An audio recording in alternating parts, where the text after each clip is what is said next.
Hello everyone, welcome to the Harshit DSC classes. ఈరోజు మనం ఈ వీడియోలో ఐసీటీ అంటే సమాచార ప్రసార సాంకేతికత గురించి నేర్చుకుందాం. ఈ టాపిక్ వచ్చేసి కొత్తగా మనకు టెట్ సిలబస్లో అదనంగా యాడ్ చేశారు కొన్ని టాపిక్స్. సో ఇది మనం ఈరోజు ఈ వీడియోలో నేర్చుకుందాం. ఈ లెసన్లో మనం నేర్చుకునేటి ఏంటంటే ఐటీసీ భావనలు, సాధనలు, అలాగే కంప్యూటర్లో ఉండే హార్డ్వేర్, అలాగే internet, text documents, spreadsheets, presentations వీటి గురించి నేర్చుకుంటాము. అలాగే సార్వత్రిక విద్యా వనరులు అంటే ఓఈఆర్ఎస్ మరియు అలాగే చేతి ఉపకరణాలు అంటే హ్యాండ్ హెల్డ్ డివైసెస్, అలాగే నెట్ క్విట్స్ అంటే ఇంటర్నెట్ వినియోగంలో ఉండేటటువంటి ఆచార వ్యవహారాలు, అలాగే ఐసీటీ జాతీయ మరియు రాష్ట్రం యొక్క విధానాలు, అలాగే ఐసీటీ ఆధారిత అభ్యసన ప్రక్రియలు, అభ్యసన వాతావరణాన్ని కల్పించడము, విద్యా క్రీడలు, అలాగే స్వయం సాధన ప్రశ్నలు అనేటివి చూద్దాం. మనం ఈ లెసన్లో ఉన్నటువంటి లక్ష్యాలు వచ్చేసి విద్యలో సాంకేతిక పరిజ్ఞానము ప్రాధాన్యత గురించి అవగాహన చేసుకుంటారు. అంటే మనకి ఇప్పుడు మనం చదువుకోవడంలో ఇంటర్నెట్ యొక్క ప్రాధాన్యత గురించి తెలుసుకుంటాము. అలాగే బోధనలో కంప్యూటర్ని వినియోగించడానికి అవసరమైనటువంటి వర్డ్స్, ఎక్సెల్, పవర్ పాయింట్, అంతర్జాలము మొదలైనటువంటి నైపుణ్యాలను పొందగలరు.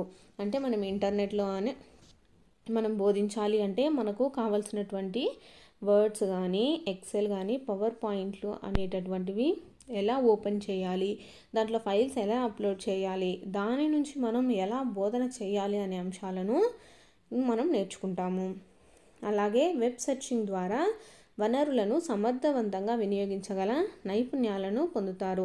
అంటే మనకి ఏదైనా ఒక టాపిక్ గురించి, ఒక అంశాన్ని గురించి దానికి సంబంధించినటువంటి మొత్తం డీటెయిల్ ఎక్స్ప్లెనేషన్ కావాలంటే మనము ఇంటర్నెట్లో వెబ్ సెర్చ్ అనేది ఉంటుంది కదా, దాంట్లో ఎలా సెర్చ్ చేయాలి అనేదాన్ని మనం అది ఎలా సెర్చ్ చేస్తే దాని నుంచి మనకు కంప్లీట్ ఇన్ఫర్మేషన్ వస్తుంది అనేదాన్ని మనము ఇక్కడ నేర్చుకుంటాము. అలాగే ఐసీటీకి చెందిన జాతీయ రాష్ట్ర విధానాలపై అవగాహన పొందుతారు. అలాగే డిజిటల్ వనరులను ఉపయోగించి సమాచార ప్రసార సాంకేతికత తరగతి గదిని నిర్వహించగలరు. అంటే మనం ఇంటర్నెట్ని యూజ్ చేసి తరగతిలో పిల్లలకి ఇంటర్నెట్ ద్వారా వాళ్ళకి కావాల్సినటువంటి సమాచారం కానీ దానికి మనకు టెక్స్ట్ బుక్లో ఉండేదానికంటే అదనంగా అలాగే వాళ్ళకు కంటికి చూపించడం వల్ల కూడా బాగా అర్థమవుతుంది. అలా మనము తరగతి గదిలో ఎలా ఉపయోగించాలి ఈ సమాచార ప్రసార సాంకేతికతను అనేది మనము ఇక్కడ నేర్చుకుంటాం. ఇప్పుడు లెసన్లోకి వెళ్దాం. రోజు రోజుకి విస్తరిస్తున్న డిజిటల్ ప్రపంచంలో మనం నివసిస్తున్నాము. అంటే మనకి ఇప్పుడు ప్రతి ఒక్కటి ఇంటర్నెట్ అనేది ప్రతి ఒక్కదానికి అవసరం అవుతుంది. మన జీవితంలో ఐసీటీ అనేది ఒక భాగం అయిపోయింది. అంటే ఇప్పుడు ప్రతి ఒక్కరికి సెల్ ఫోన్స్ ఉన్నాయి. అలానే ప్రతి ఒక్కరు ఏంటంటే ఇంటర్నెట్లో తమకు కావాల్సినటువంటి సమాచారాన్ని తక్కువ సమయంలోనే పొందగలుగుతున్నారు. కాబట్టి ఐసీటీ అనేది ఇప్పుడు ముఖ్యమైన అంశంగా మారింది. నెక్స్ట్ వచ్చేసి ఆటలు మొదలుకొని సామాజిక జీవనాన్ని నిర్దేశించే స్థాయికి ఐసీటీ స్థానం అనేది ఎదిగింది. అంటే ఇంటర్నెట్లో మనం గేమ్స్ అవన్నీ చూస్తూ ఉంటాం కదా, అలాగే మన జీవనానికి సంబంధించి కూడా ఎన్నో వీడియోస్ కానీ వాటికి సంబంధించిన ఆర్టికల్స్ కానీ అన్నీ అందులో పొందుపరిచి ఉంటాయి. కాబట్టి మనం ఐసీటీ అనేది ఒక ఉన్నత స్థానానికి ఎదిగింది అని చెప్పటం జరిగింది. అలాగే నేటి యువత ప్రతి విషయం తెలుసుకోవటానికి అలాగే సహాయ సహకారాలకు ఆన్లైన్ సేవలపైనే ఆధారపడుతూ ఉండడం మనం గమనించవచ్చు. అంటే మనం ఇప్పుడు చూస్తున్నాం కదా, ఏదైనా మనకు చదువుకోవాలనుకున్నా కూడా మనం ఏదైనా విషయాన్ని తెలుసుకోవాలనుకున్నా మనం యూట్యూబ్లో కానీ గూగుల్ సెర్చ్లలో కానీ ఇలా ఆన్లైన్ సేవలపై ఆధారపడుతూ ఉన్నాము. 10 సంవత్సరాల క్రితం మొబైల్ సేవలు కేవలం సమాచారానికే పరిమితమై ఉండేవి. నేడు టీవీ, మొబైల్స్, ట్యాబ్స్, కంప్యూటర్ వినియోగము విస్తరించి అన్ని రంగాలతో పాటుగా బోధన రంగంలో కూడా ప్రవేశించి ఉపాధ్యాయులు, విద్యార్థులకు అభ్యసన అనుభవాలు కనిపిస్తూ ఉన్నాయి. అంటే మనకు 10 సంవత్సరాల క్రితం మనకు కంప్యూటర్లో ఎలా చదవాలి ఏంటి అనేది ఎవ్వరికీ తెలియదు. ప్రజెంట్ సిచ్యువేషన్స్లో ఇప్పుడు ఆన్లైన్ క్లాసెస్ కూడా మనము ఈ ఫోన్లు ట్యాబ్స్ల ద్వారా కంప్యూటర్ల ద్వారా వినియోగిస్తూ ఉన్నాం. కాబట్టి ఇప్పుడు ఈ ఐసీటీ అనేది బోధన రంగంలోని కూడా ప్రవేశించింది. అలాగే ఉపాధ్యాయులకు, విద్యార్థులకు అభ్యసన అనుభవాలు కల్పిస్తున్నాయంటే ఇప్పుడు విద్యార్థులకు కానీ ఉపాధ్యాయులకు కానీ తమకు తెలియనటువంటి సమాచారాన్ని తొందరగా గూగుల్లో కానీ లేకపోతే యూట్యూబ్స్ అలా సెర్చ్ వాటిల్లో ఇంటర్నెట్లో మనము టైప్ చేసి వాటి గురించి ఎక్కువ సమాచారాన్ని తెలుసుకుంటూ ఉన్నాము. నెక్స్ట్ వచ్చేసి మారుతున్న సమాజాన్ని దృష్టిలో ఉంచుకొని ఐసీటీ తరగతి గదిని నిర్వహించగల సామర్థ్యాలు, నైపుణ్యాలు ఉపాధ్యాయ శిక్షులతో పొందవలసిన అవసరం ఎంతైనా ఉంది. అంటే ఇప్పుడు మనం చూస్తున్నాం కదా, ప్రజెంట్ సిచ్యువేషన్స్లో క్లాసెస్ అన్నీ మనకు ఆన్లైన్లోనే జరుగుతూ ఉన్నాయి. కాబట్టి మనము ఈ మారుతున్న సమాజాన్ని దృష్టిలో పెట్టుకొని అసలు కంప్యూటర్ అనేది ఎలా వాడాలి, ఇంటర్నెట్ ఎలా వాడాలి అనేది అంటే వాటి యొక్క సామర్థ్యాలను అలాగే వాటి యొక్క నైపుణ్యాలను మనము తెలుసుకొని ఉండాల్సి ఉంటుంది ఉపాధ్యాయులు ఎంతైనా. ఎందుకంటే ఇప్పుడు డిజిటల్ క్లాసెస్ మనం చూస్తూ ఉన్నాం కదా, డిజిటల్ క్లాసెస్ కాబట్టి మనం ఎలా వాడాలి అనేది ప్రతి ఒక్క ఉపాధ్యాయుడికి తెలిసి ఉండాలి. నెక్స్ట్ వచ్చేసి దీంట్లో మనకిచ్చినటువంటి ఫస్ట్ పాయింట్ అంటే ఫస్ట్ అంశం ఏంటి, ఐసీటీ. మనం ఫస్ట్ ఐసీటీ యొక్క భావనలు, సాధనాల గురించి చూద్దాం. మనం ఐసీటీ గురించి తెలుసుకునే పోయే ముందు సమాచార ప్రసార సాంకేతికత అంటే ఏంటో చూద్దాం. ఐసీటీ విస్తరణ యొక్క రూపం వచ్చి ఇన్ఫర్మేషన్ అండ్ కమ్యూనికేషన్ టెక్నాలజీస్ అంటే సమాచార ప్రసార సాంకేతికత. ఐసీటీని అభ్యసన ప్రక్రియలో మనము వినియోగించగలం. అంటే ఇంటర్నెట్ ద్వారా మనము ఎవరికైనా అభ్యసనం అనేది చేయవచ్చు. అలాగే ఐసీటీ అంటే ఏమిటి అంటే భావ ప్రసారం చేయగల, అలాగే నిల్వ చేయగల, సృష్టించగల, నియంత్రించగల, విస్తరించగల సామర్థ్యం ఉన్నటువంటి వివిధ సాంకేతిక సాధనాల వనరుల సముదాయాన్ని ఐటీసీగా మనం నిర్వచించవచ్చు. ఐటీసీ అంటే ఏంటంటే భావ ప్రసారం చేయగలిగేది, అలాగే సమాచారాన్ని దాంట్లో నిల్వ చేయగలిగినటువంటిది అయి ఉండాలా, సృష్టించగలిగిన అంటే మనకు ఏమైనా కొత్తగా కావాలనుకుంటే దాంట్లో మనం సృష్టించగలిగే విధంగా ఉండాలి. అలాగే నియంత్రించగల అంటే మనకి ఏవైనా అవసరం లేదు అనుకుంటే వాటిని నియంత్రించగలిగే శక్తి ఉండాలి. అలాగే విస్తరించగలిగే సామర్థ్యం ఉండాలి. అంటే మనకి ఏదైనా ఒక టాపిక్ నుంచి ఎక్కువ అంశాలు కావాలి, ఒకే దాని గురించి మనకు డిఫరెంట్గా సమాచారం కావాలి అనుకున్నా కూడా, అలాగే వివిధ సాంకేతిక సాధనాలు అంటే మనకి ఇంటర్నెట్లో చాలా సాధనాలు ఉంటాయి కదా, అలా వనరుల సముదాయాన్ని మనము ఐటీసీగా నిర్వచించవచ్చు. ఐటీసీలో భాగంగా అభ్యసనం కొరకు మనం అనేక సాధనాలను తరగతి గదిలో ఉపయోగించవచ్చు. అంటే మనం చదువు చెప్పడానికి అనేక సాధనాలను తరగతి గదిలో ఉపయోగించవచ్చు. అవేంటో చూద్దాం. ఐటీసీ యొక్క సాధనాలు పిల్లలకు వినోదంతో పాటు విజ్ఞానాన్ని అందించడంలో మనకు ప్రధానంగా 4 రకాల ఐసీటీ సాధనాలు ఉపయోగపడతాయి. పిల్లలకు వినోదంతో పాటు అంటే వాళ్ళకి కావాల్సినటువంటి రైమ్స్ కానీ లేకపోతే స్టోరీస్ కానీ అలాగే గేమ్స్ కానీ, దాంతోపాటు వాళ్ళకు తరగతి గదిలోకి సంబంధించినటువంటి విజ్ఞానాన్ని అందించడంలో కూడా ఐటీసీ అనేది ఉపయోగపడుతుంది. అది ఎలా ఉపయోగపడుతుందంటే 4 రకాలుగా ఉపయోగపడుతుంది. అవేంటివో చూద్దాం. టీవీ, ఫస్ట్ది వచ్చేసి టీవీ, అలాగే మొబైల్ లేదా ట్యాబ్లెట్, మూడోది వచ్చేసి రేడియో కమ్ టేప్ రికార్డర్, అలాగే నాలుగోది వచ్చేసి కంప్యూటర్. మనము ఈ సాధనాల ద్వారా మనం తరగతి గదిలో అభ్యసనాన్ని చేయవచ్చు. వీటిలో మనం 2 రకాల ప్రసారాలను గమనించవచ్చు.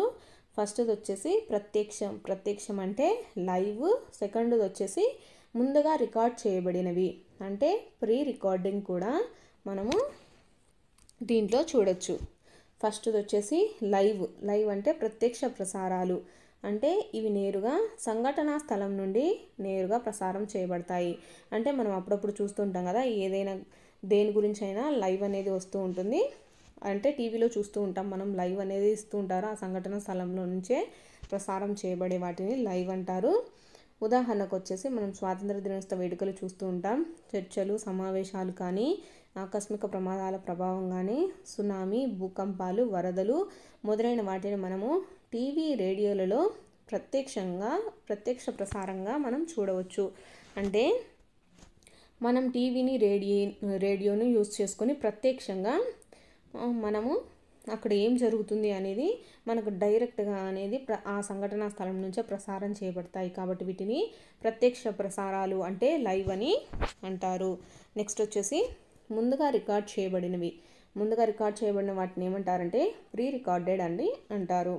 అంటే ముందుగానే స్క్రిప్ట్ రాసుకొని వాటిని రికార్డ్ చేసి అందులో కొన్ని స్వీయ దృక్పథాలను కూడా జోడించి చూడచక్కగా చేయటం, నటనతో కూడిన అలాగే చిత్రీకరించబడిన నాటికలు, సీరియల్స్, ఆటలు, వంటలు మొదలైన వాటిని సంబంధించిన కార్యక్రమాలు ముందుగానే రికార్డ్ చేయబడి ఆ తర్వాత టీవీ రేడియోలలో ప్రసారం చేయబడతాయి. ఇలాంటి వాటిని ప్రీ రికార్డింగ్ ప్రోగ్రామ్స్ అంటారు. ప్రీ రికార్డింగ్ ప్రోగ్రామ్స్ అంటే ఏంటో మనకు తెలిసింది కదా. ఆల్రెడీ మనం రికార్డ్ చేసి వాటిని మనం టీవీలలో రేడియోలలో ప్రసారం చేస్తాము. అలాగే దీనికి బెస్ట్ ఎగ్జాంపుల్ వచ్చేసి ఇప్పుడు నేను కూడా మీకు ముందుగానే రికార్డ్ చేసి మీకు తర్వాత నేను యూట్యూబ్లో ప్రజెంట్ చేస్తాను కాబట్టి దీన్ని కూడా ప్రీ రికార్డింగ్ అని అంటారు.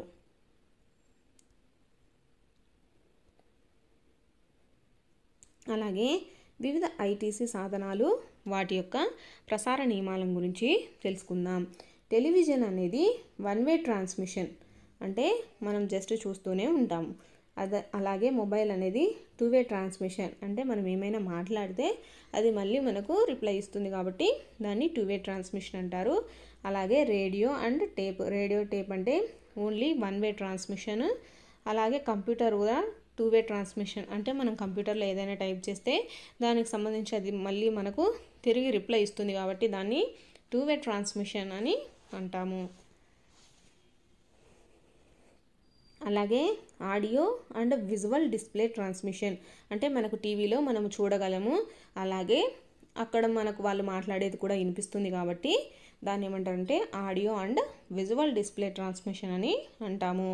మొబైల్స్ కూడా audio visual display and text picture and data change అంటే మన మొబైల్స్లో కూడా ఏదైనా వీడియోస్ కానీ ఏవైనా చూడొచ్చు, అలాగే వినొచ్చు. అట్ ద సేమ్ టైం మనం దాంట్లో టైప్ చేయొచ్చు అనమాట. టెక్స్ట్ పిక్చర్స్ అంటే మనం దాంట్లో టైప్ చేయొచ్చు, ఏమైనా పిక్చర్స్ అనేటివి యాడ్ చేయొచ్చు. అలాగే డేటా ఎక్స్చేంజ్ అంటే డేటా కూడా మనము ఒక మొబైల్ నుంచి ఇంకొక మొబైల్కి ట్రాన్స్ఫర్ చేసుకోవచ్చు. కాబట్టి దాంట్లో ఈ మొబైల్స్లో ఉండేటటువంటి నియమాలు వచ్చేసి audio visual display and text pictures and data exchange. Next వచ్చేసి రేడియోలో ఓన్లీ ఆడియో మాత్రమే వస్తుంది అంటే మనం వాళ్ళు చెప్పింది మాత్రమే వినగలుగుతాము, వీడియో అనేది చూడలేము రేడియోలో. అలాగే కంప్యూటర్స్ అనేది audio visual and displayed information to be shared అంటే మనం కంప్యూటర్స్లో కూడా ఆడియో అంటే మనం చూడొచ్చు, విజువల్స్ అనేటివి మనం చూడొచ్చు, అలాగే వినొచ్చు. Displayed information to be shared అంటే మనకు ఉన్నటువంటి ఇన్ఫర్మేషన్ కూడా మనము ఒక కంప్యూటర్ నుంచి కానీ అలాగే ఒక దగ్గర నుంచి ఇంకొక దానికి మనం ట్రాన్స్ఫర్ కూడా చేసుకోవచ్చు. Transmission through the magnetic satellites televisions అనేది మనకి ఎక్కడి నుంచి వస్తుంది దాని యొక్క ఇన్ఫర్మేషన్ అంటే transmission through the magnetic satellite నుంచి మనకు కావాల్సినటువంటి ఇన్ఫర్మేషన్ అనేది టెలివిజన్లలో వస్తుంది. అలాగే మొబైల్స్లలో ఎలా వస్తుందంటే ట్రాన్స్మిషన్ మ్యాగ్నెటిక్ టేప్స్ అనమాట. అంటే మనం మొబైల్లో నుంచే మ్యాగ్నెటిక్ టేప్స్ ద్వారా మనకు దాని యొక్క సమాచారం అనేది వస్తుంది. అలాగే radio transmission through satellite and tape will be with the cable మనకు ఈ రేడియో ప్రసారాలు అనేటటువంటి మనకు శాటిలైట్ నుంచి వస్తాయి. అలాగే టేప్లో మనకు కేబుల్స్ ద్వారా మనకు ట్రాన్స్మిషన్ అనేది జరుగుతుంది. Transmission through fibre optic internet మన కంప్యూటర్లో వచ్చేసి ట్రాన్స్మిషన్ ఎలా జరుగుతుందంటే ఫైబర్ ఆప్టిక్ ఇంటర్నెట్ ద్వారా మనము దీంట్లో ఇన్ఫర్మేషన్ అనేది చూడొచ్చు. అలాగే ఇన్ఫర్మేషన్ అనేది మనకు ఒకరి నుండి ఒకరికి ట్రాన్స్ఫర్ అవుతుంది. అలాగే టెలివిజన్లో ఉన్నటువంటి నియమాలు వచ్చేసి programs are not controlled by the user అంటే మనం దాంట్లో వచ్చేటటువంటి ప్రోగ్రామ్స్ని కంట్రోల్ చేయలేము, ఎందుకంటే అవి శాటిలైట్ నుంచి వస్తాయి కాబట్టి అవి వేరే వాళ్ళు అక్కడ ఫిక్స్ చేసి ఉన్నవి మాత్రమే మనం చూడగలం. కాబట్టి ఇక్కడ ప్రోగ్రామ్స్ అనేటివి not controlled by the users. Next మొబైల్స్లో user control and tape is in user control అంటే మొబైల్స్లో మనం వచ్చేదాన్ని చూడాలనుకుంటే చూడొచ్చు, లేకపోతే ఆపివేయాలనుకుంటే ఆపచ్చు. అలాగే నెక్స్ట్ మనకి ఏదైనా వీడియో కావాలనుకున్నా కూడా ప్లే చేసుకోవచ్చు. అలాగే రేడియో అండ్ టేప్స్.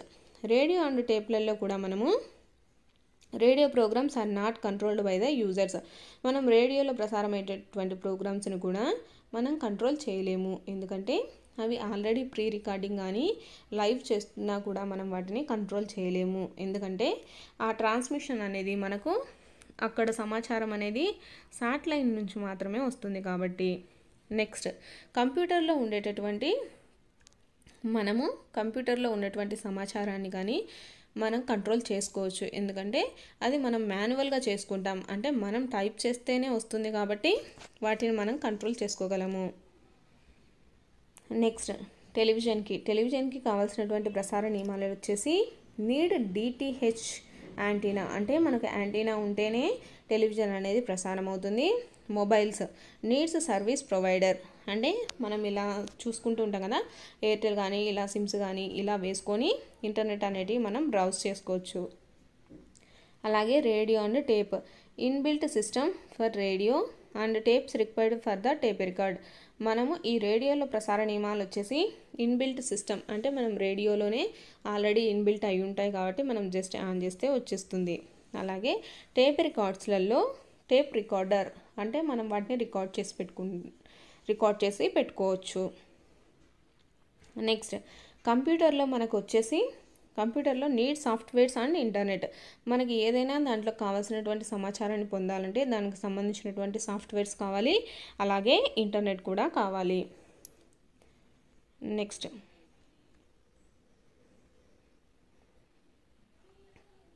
అలాగే record hour voice is not possible but possible with DTH antenna. అంటే మనము ఇక్కడ టీవీలో చూసినప్పుడు రికార్డెడ్ అవర్ వాయిస్ అనేది మనకు పాసిబుల్ అనేది అవ్వదు. ఎందుకంటే అవి ఆల్రెడీ వేరే వాళ్ళ చేత రికార్డ్ చేయబడి అవి ప్రసారం అవుతుంటాయి కాబట్టి మనం జస్ట్ చూడగలం, వినగలం తప్పితే మనం వాటిని మార్చలేము. Recorded our voice is possible, అంటే మనకు మొబైల్స్లో మన రికార్డ్ని మనము రికార్డ్ చేసుకునే పాసిబుల్ అనేది ఉంటుంది. నెక్స్ట్ రేడియోస్లలో recording our voice in tape recorder is possible, అంటే మనము మన వాయిస్ని రికార్డ్ చేసుకోవాలంటే మనం టేప్ రికార్డర్ అనేది వాడాలి, రేడియోలో అనేది కుదరదు. అలాగే ఇంటర్నెట్ కంప్యూటర్లో recording our voice is possible, కంప్యూటర్లో కూడా మన వాయిస్ని మనము రికార్డ్ చేసుకునే పాసిబిలిటీ అనేది ఉంటుంది.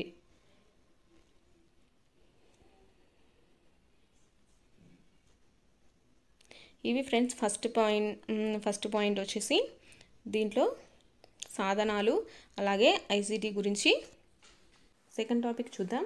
సెకండ్ టాపిక్ వచ్చేసి కంప్యూటర్ హార్డ్వేర్లో మనకి ఇంటర్నెట్ అంటే అంతర్జాలము, టెక్స్ట్ డాక్యుమెంట్స్, స్ప్రెడ్షీట్స్, ప్రజెంటేషన్స్ గురించి మనము ఈ వీడియోలో నేర్చుకుందాం.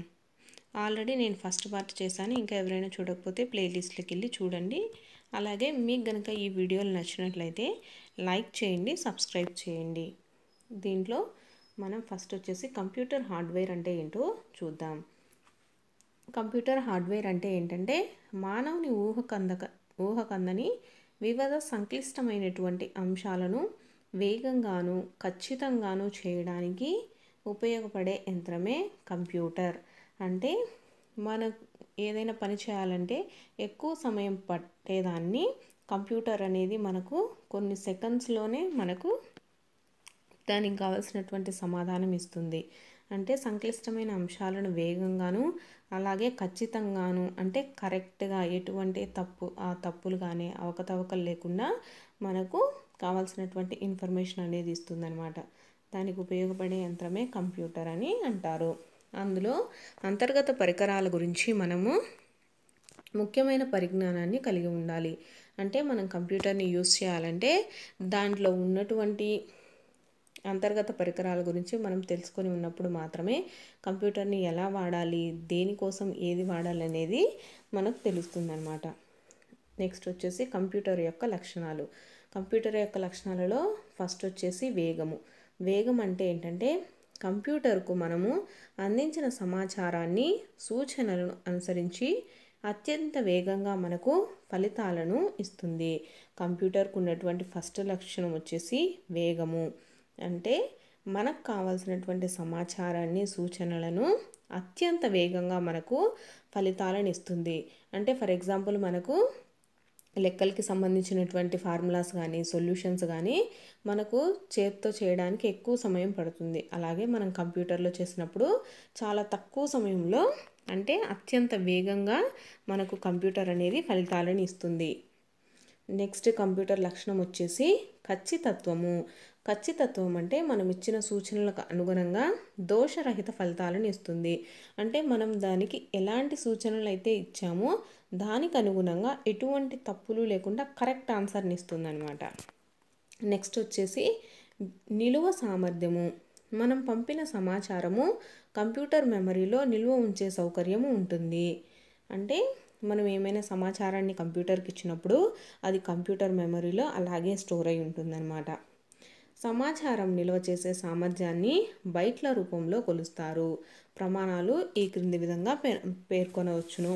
అంటే కంప్యూటర్లలో మనము ఏదైనా సమాచారాన్ని ఉంచినప్పుడు ఆ మెమరీలో అది ఎలా నిల్వ చేసుకుంటుంది అంటే బైట్ల రూపంలో నిల్వ చేస్తుంది. అలాగే మనము ఆ మెమరీని బైట్ల రూపంలో కొలుస్తామన్నమాట. ఆ ప్రమాణాలు ఏంటో ఇప్పుడు చూద్దాం. ఒక బైట్ అంటే 8 బిట్లు అని అర్థము. అదే 1124 బైట్స్ అంటే 1 కిలోబైట్స్ అంటే 1 KB అని మనం అంటూ ఉంటాం కదా జనరల్గా. తర్వాత 1024 కిలోబైట్లు అంటే 1 మెగాబైటు అని అర్థము. 1024 మెగాబైట్లు అంటే 1 గిగాబైట్ అంటే 1 GB అని అర్థం. 1024 గిగాబైట్స్ అంటే 1 టెరాబైట్ అంటే 1 TB అని మనం ఈ విధంగా కంప్యూటర్లో ఉన్నటువంటి సమాచారాన్ని ఈ ప్రమాణాలతో కొలుస్తామన్నమాట. నెక్స్ట్ వచ్చేసి కంప్యూటర్ యొక్క లక్షణాలలో నెక్స్ట్ వచ్చేసి విశ్వసనీయత. అంటే కంప్యూటరు చాలా విశ్వసనీయమైనది. ఒక అప్లికేషన్ను మనము ఎన్నిసార్లు ఉపయోగించినా ఒకే విధంగా ఫలితాలను ఇస్తుంది. అంటే మనం ఏదైనా ప్రాబ్లం కానీ లేకపోతే ఏదైనా మనం ఒక టాపిక్ గురించి ఒక సమాచారం తెలుసుకోవాలనుకుంటే దాని గురించి ఒక టాపిక్ అనేది మనం ఎన్నిసార్లు సెర్చ్ చేసినప్పటికీ కూడా అదే సమాధానం అనేది ఇస్తుంది. అలాగే బహుళ రంగ ప్రయోజనం. ఈ కంప్యూటర్లను పెక్కు రంగాలలో బహుముఖ ప్రజ్ఞతో వినియోగించవచ్చును. అంటే ఈ కంప్యూటర్స్ని మనము మ్యాథ్స్ ప్రాబ్లమ్స్కి కానీ అలాగే ఇలా సోషల్ మీడియాకి సంబంధించి కానీ లేకపోతే ఇలా వ్యవసాయానికి కానీ ఎడ్యుకేషన్స్లో కానీ ఇలా ప్రతి ఒక్క రంగాలలో మనం కంప్యూటర్లో మనం తెలుసుకొని బహుముఖ ప్రజ్ఞతో ఉపయోగించవచ్చు అనమాట. నెక్స్ట్ వినియోగ సౌలభ్యం. వినియోగ సౌలభ్యం అంటే కంప్యూటర్లను కొంచెం ఆంగ్ల పరిజ్ఞానం ఉన్నవారు ఏ విధమైన ప్రత్యేక శిక్షణ లేకుండానే వినియోగించుకునే అవకాశం ఉంటుందన్నమాట. అంటే కంప్యూటర్ ఆన్ చేయాలంటే మనకు కొంచెం మినిమం అనేది ఆంగ్ల పరిజ్ఞానం ఉంటే మనకు కొంచెం ఇంగ్లీష్ వచ్చి ఉంటే ప్రత్యేక శిక్షణ లేకుండానే మనము నేర్చుకోవచ్చు. అలాగే నెక్స్ట్ వచ్చేసి కంప్యూటర్ యొక్క లక్షణాలలో విసుగు విరామం లేకుండా పనిచేయగల సామర్థ్యం అనేది ఉంటుందన్నమాట. ఇది ఒక యంత్రం కాబట్టి అలుపు విరామం లేకుండా ఎంత సమయమైనా పనిచేస్తుంది. మనం చూస్తూనే ఉంటాం కదా కంప్యూటర్ అనేది కరెంట్ ఉంటే చాలు ఎంతసేపు అయినా కూడా చేస్తూనే ఉంటుంది. అలాగే కంప్యూటర్లలో వివిధ భాగాలు వ్యవస్థలు ఉన్నాయి. అవేంటో చూద్దాం. ఫస్ట్ వచ్చేసి కంప్యూటర్లో ఉన్న భాగము ఇన్పుట్ భాగం ఉంటుంది. అలాగే సెంట్రల్ ప్రాసెసింగ్ యూనిట్ అంటే CPU. CPUకి అబ్రివేషన్ ఏంటంటే సెంట్రల్ ప్రాసెసింగ్ యూనిట్. నెక్స్ట్ వచ్చేసి అవుట్పుట్ విభాగము అనే భాగాలు ఉంటాయి కంప్యూటర్లో. ఇక్కడ మనం చూస్తున్నాం కదా ఇన్పుట్ విభాగం అంటే మనం ఏదైనా ఇన్ఫర్మేషన్ అనేది కంప్యూటర్కి ఇస్తే అది మనకేమిస్తుందంటే అవుట్పుట్ అనేది ఇస్తుంది. ఇక్కడ ఇన్పుట్ విభాగము. అలాగే సెకండరీ విభాగంలో ఏముంటుంది అంటే CPU కంట్రోల్ విభాగం ఉంటుంది. అర్థమెటిక్ మరియు లాజికల్ విభాగం అంటే ALUకి అబ్రివేషన్ వచ్చేసి అర్థమెటిక్ అండ్ లాజికల్ విభాగము, అలాగే మెమరీ యూనిట్ అనేది ఉంటుంది. అలాగే దీని ద్వారా మనకు అవుట్పుట్ అనేది వస్తుంది. దీని గురించి మనము వివరంగా చూద్దాం. ఫస్ట్ వచ్చేసి ఇన్పుట్ విభాగము. ఇన్పుట్ విభాగం అంటే ఏంటంటే కంప్యూటర్కు మనం సమాచారాన్ని అందించడానికి ఉపయోగించే విభాగాన్ని ఇన్పుట్ విభాగము, అలాగే ఇన్పుట్ పరికరాలు అనేవి కూడా ఈ విభాగంలోనివే. ఇన్పుట్ విభాగం అంటే మనకి ఏదైనా సమాచారం కావాలి అంటే మనం దానికి ఏదైతే ఇస్తామో దాన్ని ఇన్పుట్ అని అంటాము. అలాగే ఇన్పుట్లో మనం వాడే పరికరాలు వచ్చేసి కీబోర్డ్ అంటే మనం టైప్ చేయడానికి వాడతాం కదా, దాన్ని కీబోర్డ్ అంటారు. నెక్స్ట్ వచ్చేసి మౌస్ అంటే మనం ఏదైనా కర్సర్ మనకి ఎక్కడ కావాలి పాయింట్ అనే దాని దగ్గరికి యూజ్ చేస్తాము. అలాగే స్కానర్ అనేది కూడా ఉంటుంది. మనం ఏదైనా టైప్ చేయడానికి, అదే టైప్ చేసిన దాన్ని స్కాన్ చేయడానికి స్కానర్ కూడా ఉంటుంది. లైట్ పెన్ అంటే ఇప్పుడు నేను ఇలా రాస్తూ ఉన్నాను కదా రెడ్ మార్క్తో, దాన్ని లైట్ పెన్. అలాగే కంప్యూటర్లో కూడా యూస్ చేయొచ్చు. జాయ్ స్టిక్లు అంటే మనం గేమ్స్ ఆడడానికి యూస్ చేస్తాము. గ్రాఫిక్ ప్యాడ్ అంటే మనం ఏమైనా గ్రాఫ్స్ లాంటి గీయడానికి కానీ లేకపోతే ఏమైనా పిక్చర్స్ గీయడానికి యూస్ చేస్తాము. ఆప్టికల్ మార్కర్ రీడర్ అంటే ఓఎంఆర్ అంటే ఏంటంటే మనం ఇప్పుడు జనరల్గా ఎగ్జామ్స్ రాస్తూ ఉంటాం కదా, దానికంటూ ఒక ఇన్పుట్ అనేది ఇచ్చేస్తారు. అంటే ఇప్పుడు మనము ఓఎంఆర్ షీట్స్ అంటే సర్కిల్స్ చేస్తూ ఉంటాం కదా ఆన్సర్స్ అనేవి, అవి రౌండ్ మార్క్తో ఉన్న వాటిని మాత్రమే రికగ్నైజ్ చేస్తుంది, మిగతా వాటిని అనేది వదిలేస్తుంది అనమాట. అంటే మనకు చెప్తారు కదా, మీరు బబుల్ చేసేటప్పుడు నీట్గా సర్కిల్ని బబుల్ చేయండి, అలా చేస్తే మాత్రమే అది కౌంట్ చేస్తుంది అంటారు కదా, దీన్నే ఓఎంఆర్ అంటారు. అలాగే మ్యాగ్నెటిక్ ఇంక్ క్యారెక్టర్ రీడర్ అంటే ఏంటంటే మనకి ఏదైనా షీట్ ఉంటుంది కదా, ఆ షీట్లో ఉండేటటువంటి వాటిని మనం ఏదైనా స్పెసిఫిక్గా రీడ్ చేయడానికి ఏదైనా గ్లిటర్ లాంటిది దాని మీద ఒక స్కెచ్ కలర్లో మనం అప్పుడప్పుడు చూస్తూ ఉంటాం కదా, ఒక హైలైటర్ లాగా వాడుతూ ఉంటారు, దాన్ని మ్యాగ్నెటిక్ ఇంక్ క్యారెక్టర్ రీడర్ అంటారు. అలాగే ఆప్టికల్ క్యారెక్టర్ రీడర్ అంటే మనకు ఏదైనా ఒక టెక్స్ట్ డాక్యుమెంట్ అనేది అది వేరొక ఫార్మేట్లో ఉన్నప్పుడు మనం దాన్ని వేరే ఫార్మేట్లోకి మార్చుకోవడానికి దాన్ని స్కాన్ చేసేసి వేరే టెక్స్ట్లోకి మార్చడానికి మనము ఓసిఆర్ అనే దాన్ని యూజ్ చేస్తాము. అలాగే స్పీచ్ రికగ్నైజేషన్ సిస్టమ్ అంటే మనం ఏదైనా మాట్లాడేదాన్ని కూడా కంప్యూటర్తో రికార్డ్ చేసుకోవచ్చు. నెక్స్ట్ బార్కోడ్ రీడర్ అంటే మనం షాప్లలో చూస్తూ ఉంటాం కదా, వాళ్ళ ప్రైస్ని ఒకటి ఉంటుంది కదా, ఏమంటారంటే ఒక ఎలక్ట్రిక్ యూనిట్ తోటి రీడ్ చేస్తూ ఉంటారు కదా, దాని యొక్క ప్రైస్ వచ్చేసి దాన్ని బార్కోడ్ రీడర్ అంటారు. పంచ్ పవర్ టేప్స్ అంటే వచ్చేసి మనం చూస్తుంటాం కదా ఆఫీసులలో వాళ్ళ యొక్క ట్యాగ్స్ ఉంటాయి కదా, అలా ఎలక్ట్రానిక్ మిషన్ దగ్గర వాళ్ళ ట్యాగ్ పెట్టంగానే వాళ్ళకి అనేది అటెండెన్స్ కానీ వాళ్ళకి సంబంధించినటువంటి ఇన్పుట్ అవుట్పుట్ డేటా ఇస్తుంది, వాటిని పంచ్ కార్డ్స్ అంటారు. టచ్ ప్యాడ్స్ అంటే మనం చూస్తూ ఉంటాం కదా స్క్రీన్ మీద అట్లా టచ్ చేస్తేనే మనకు కావాల్సినటువంటి సమాచారం అనేది వస్తుంది. అలాగే టచ్ స్క్రీన్స్ మన ఫోన్లలో చూస్తూ ఉన్నాం కదా. మైక్రోఫోన్ అంటే దాంట్లో ఇన్బిల్ట్గా మనం మాట్లాడేదాన్ని రికగ్నైజ్ చేయడం, అలా మైక్రోఫోన్స్ కూడా ఉంటుంది. అలాగే వెబ్ కెమెరాస్ వల్ల మనము వీడియోస్ చూడొచ్చు, అలాగే మనము వీడియో కాల్స్ చేయడం కానీ లేకపోతే ఫొటోస్ చూసుకోవడానికి కానీ యూస్ చేయొచ్చు. అలాగే మ్యాగ్నెటిక్ డ్రమ్ములు అంటే ఇంతకుముందు మనం ఏంటంటే మెమరీ అనేది స్టోర్ చేసుకోవడానికి మ్యాగ్నెటిక్ డ్రమ్ములు అనేటివి యూజ్ చేస్తూ ఉంటాము. ఇవి వచ్చేసి ఇన్పుట్ పరికరాలకు ఉదాహరణలు. నెక్స్ట్ వచ్చేసి సెంట్రల్ ప్రాసెసింగ్ యూనిట్ అంటే దీనిలో 3 భాగాలు ఉంటాయి. కంప్యూటర్ యొక్క పనితీరును నియంత్రించడానికి కంట్రోల్ యూనిట్ ఉంటుంది. ఈ సెంట్రల్ ప్రాసెసింగ్ యూనిట్లో తార్కిక పనులు, గణిత ప్రక్రియలను చేయడానికి ఏఎల్యు ఉపయోగపడుతుంది. అంటే మనము లెక్కలను చేయడానికి ఏఎల్యు అనేది ఉపయోగపడుతుంది. అలాగే సమాచారం నిల్వ చేయడానికి మెమరీ యూనిట్ నిధి అంటే మనం సమాచారాన్ని నిల్వ చేయడానికి మెమరీ యూనిట్ ఉంటుంది. వీటితో పాటు అధిక సమాచారాన్ని నిల్వ చేయడానికి అలాగే స్టోరేజ్ సెకండరీ యూనిట్ను కూడా ఉపయోగిస్తారు. అంటే మనకు టూ మెమరీ యూనిట్స్ ఉంటాయన్నమాట. ఒక దాంట్లో కాకపోతే ఇంకొక దాంట్లో సెకండరీ స్టోరేజ్లో కూడా మనము యూస్ చేయొచ్చు. నెక్స్ట్ వచ్చేసి మనం అందించిన సమాచారాన్ని నిల్వ ఉంచడానికి అలాగే తిరిగి పొందడానికి ప్రాసెస్ చేయడానికి ఉపయోగపడే సాధనాలను ఏమంటారంటే ప్రాసెసింగ్ పరికరాలు అని అంటారు. ప్రాసెసింగ్ పరికరాలంటే సౌండ్ కార్డ్స్ అలాగే మైక్రో ప్రాసెసర్స్ కూడా సిపియులోనే ఉంటాయి. సౌండ్ కార్డ్స్ అంటే మనకి స్పీకర్స్ అలాంటివి కూడా మైక్రో ప్రాసెసర్స్ కూడా సిపియులోనే ఉంటాయి. అదే మూడో భాగం వచ్చేసి అవుట్పుట్ యూనిట్. అవుట్పుట్ యూనిట్ అంటే కంప్యూటర్కి అందిన సమాచారం ప్రాసెస్ చేసిన తర్వాత మనకు కావాల్సినటువంటి ఫలితాలను అందించడానికి ఉపయోగపడే వ్యవస్థనే అవుట్పుట్ విభాగము అని అంటారు.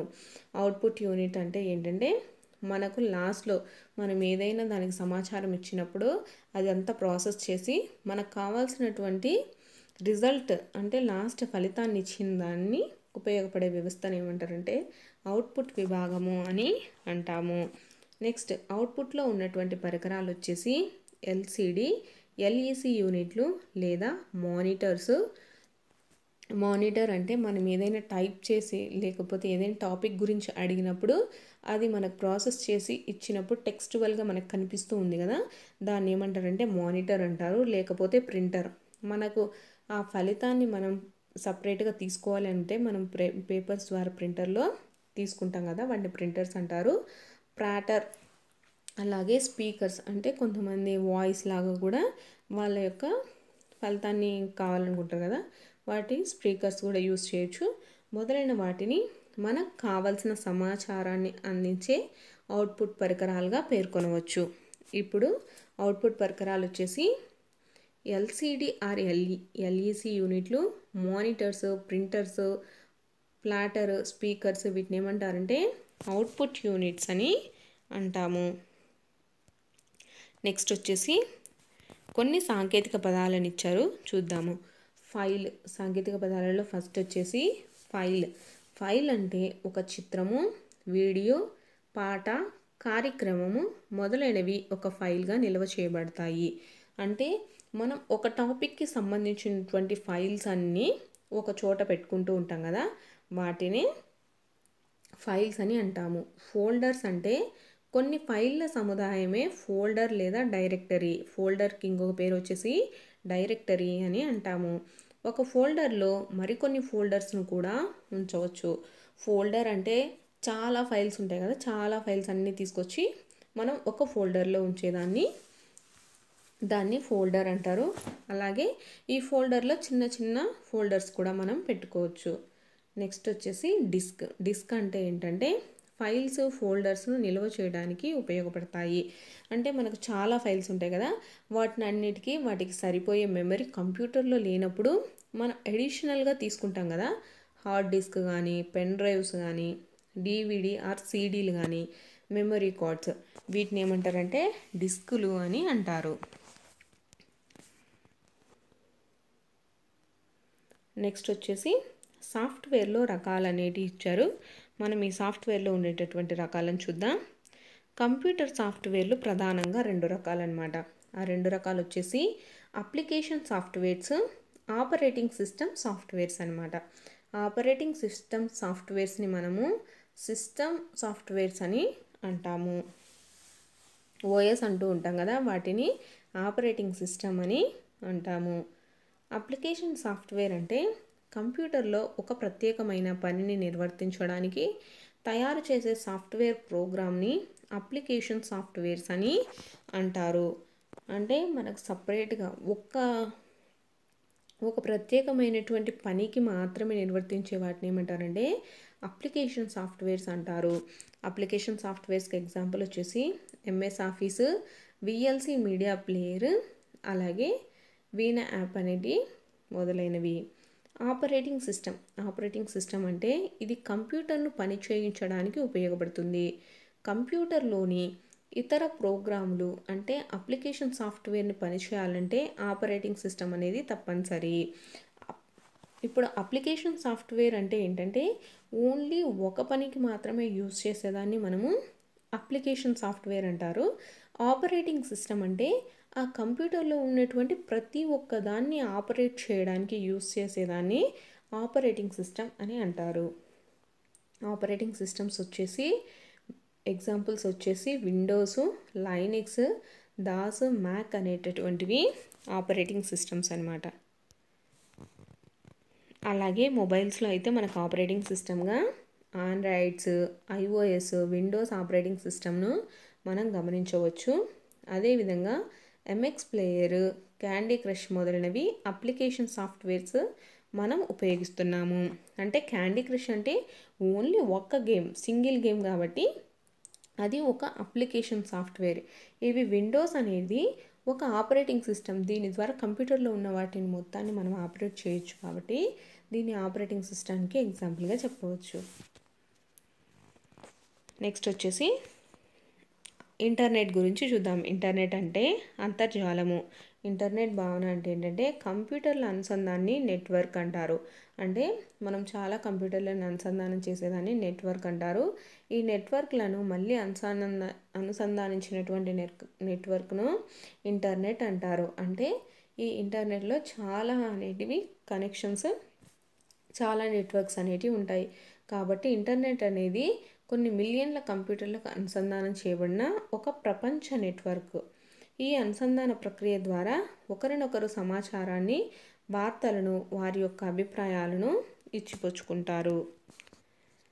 నెక్స్ట్ వచ్చేసి వెబ్ అంటే డబ్ల్యూడబ్ల్యూ అంటే ఏంటంటే వరల్డ్ వైడ్ వెబ్. మనకి ఇంతకుముందు కూడా ఈ బిట్ అనేది వచ్చింది.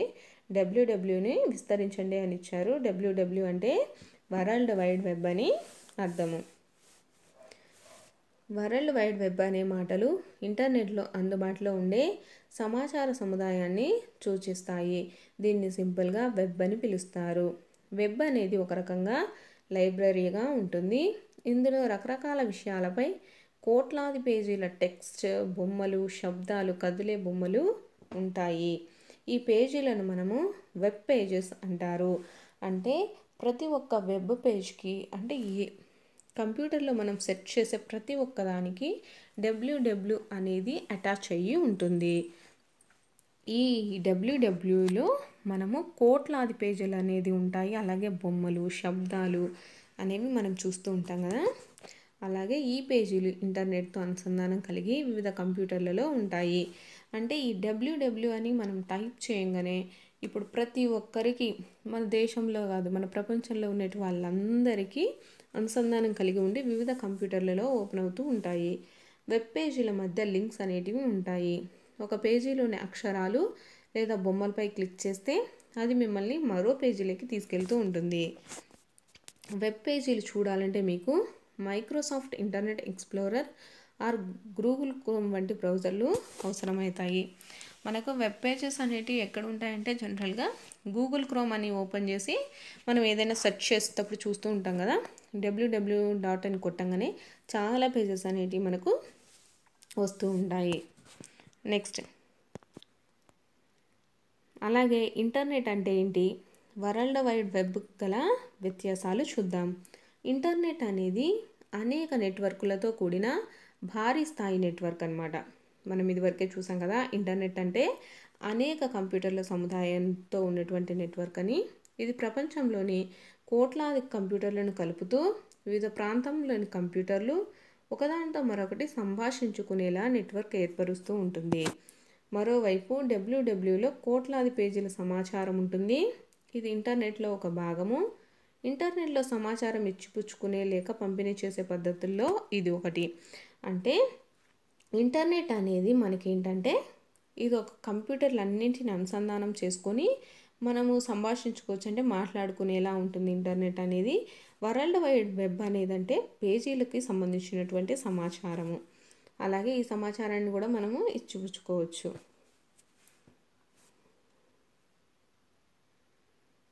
ఫ్రెండ్స్, వీడియో అనేది కొంచెం లెంతీ అయినా పర్లేదు కానీ చూడండి, ప్రతి ఒక్క బిట్ అనేది ఇంపార్టెంట్ అయి ఉండొచ్చు. అందుకని ప్రతి ఒక్క లైన్ అనేది నేను ఎక్స్ప్లెయిన్ చేస్తూ ఉన్నాను. సో తప్పకుండా వీడియో అనేది ఎండ్ వరకు చూడండి. మీకు కావాల్సినటువంటి ఇన్ఫర్మేషన్ మొత్తము ఇస్తాను. ప్రతి ఒక్క లైన్ అనేది నేను క్లియర్గా ఎక్స్ప్లెయిన్ చేస్తాను. నెక్స్ట్ వచ్చేసి వెబ్ యొక్క రూపురేఖలు, అంటే వెబ్ ఫీచర్స్ లేదా అంతర్జాలం అందించే సేవలను చూద్దాం. అంతర్జాలం ద్వారా మనము అందించే సేవలు వచ్చేసి ఈమెయిల్ ఫస్ట్ది. ఈమెయిల్స్ అంటే ఎలక్ట్రానిక్ మెయిల్. ఈమెయిల్స్ని ఏమంటారు? ఎలక్ట్రానిక్ మెయిల్ అనేది కంప్యూటర్ మనకు అందించే పోస్టల్ సర్వీస్ వంటిది. అంటే మనం ఇంతకుముందు సమాచారాన్ని ఎవరికైనా అందజేయాలి అనుకుంటే పోస్టల్ ద్వారా అందజేసుకుంటూ ఉంటాము. కానీ ఇప్పుడు మనకు ఎలక్ట్రానిక్ యుగం అంటే మనకు జరిగినటువంటి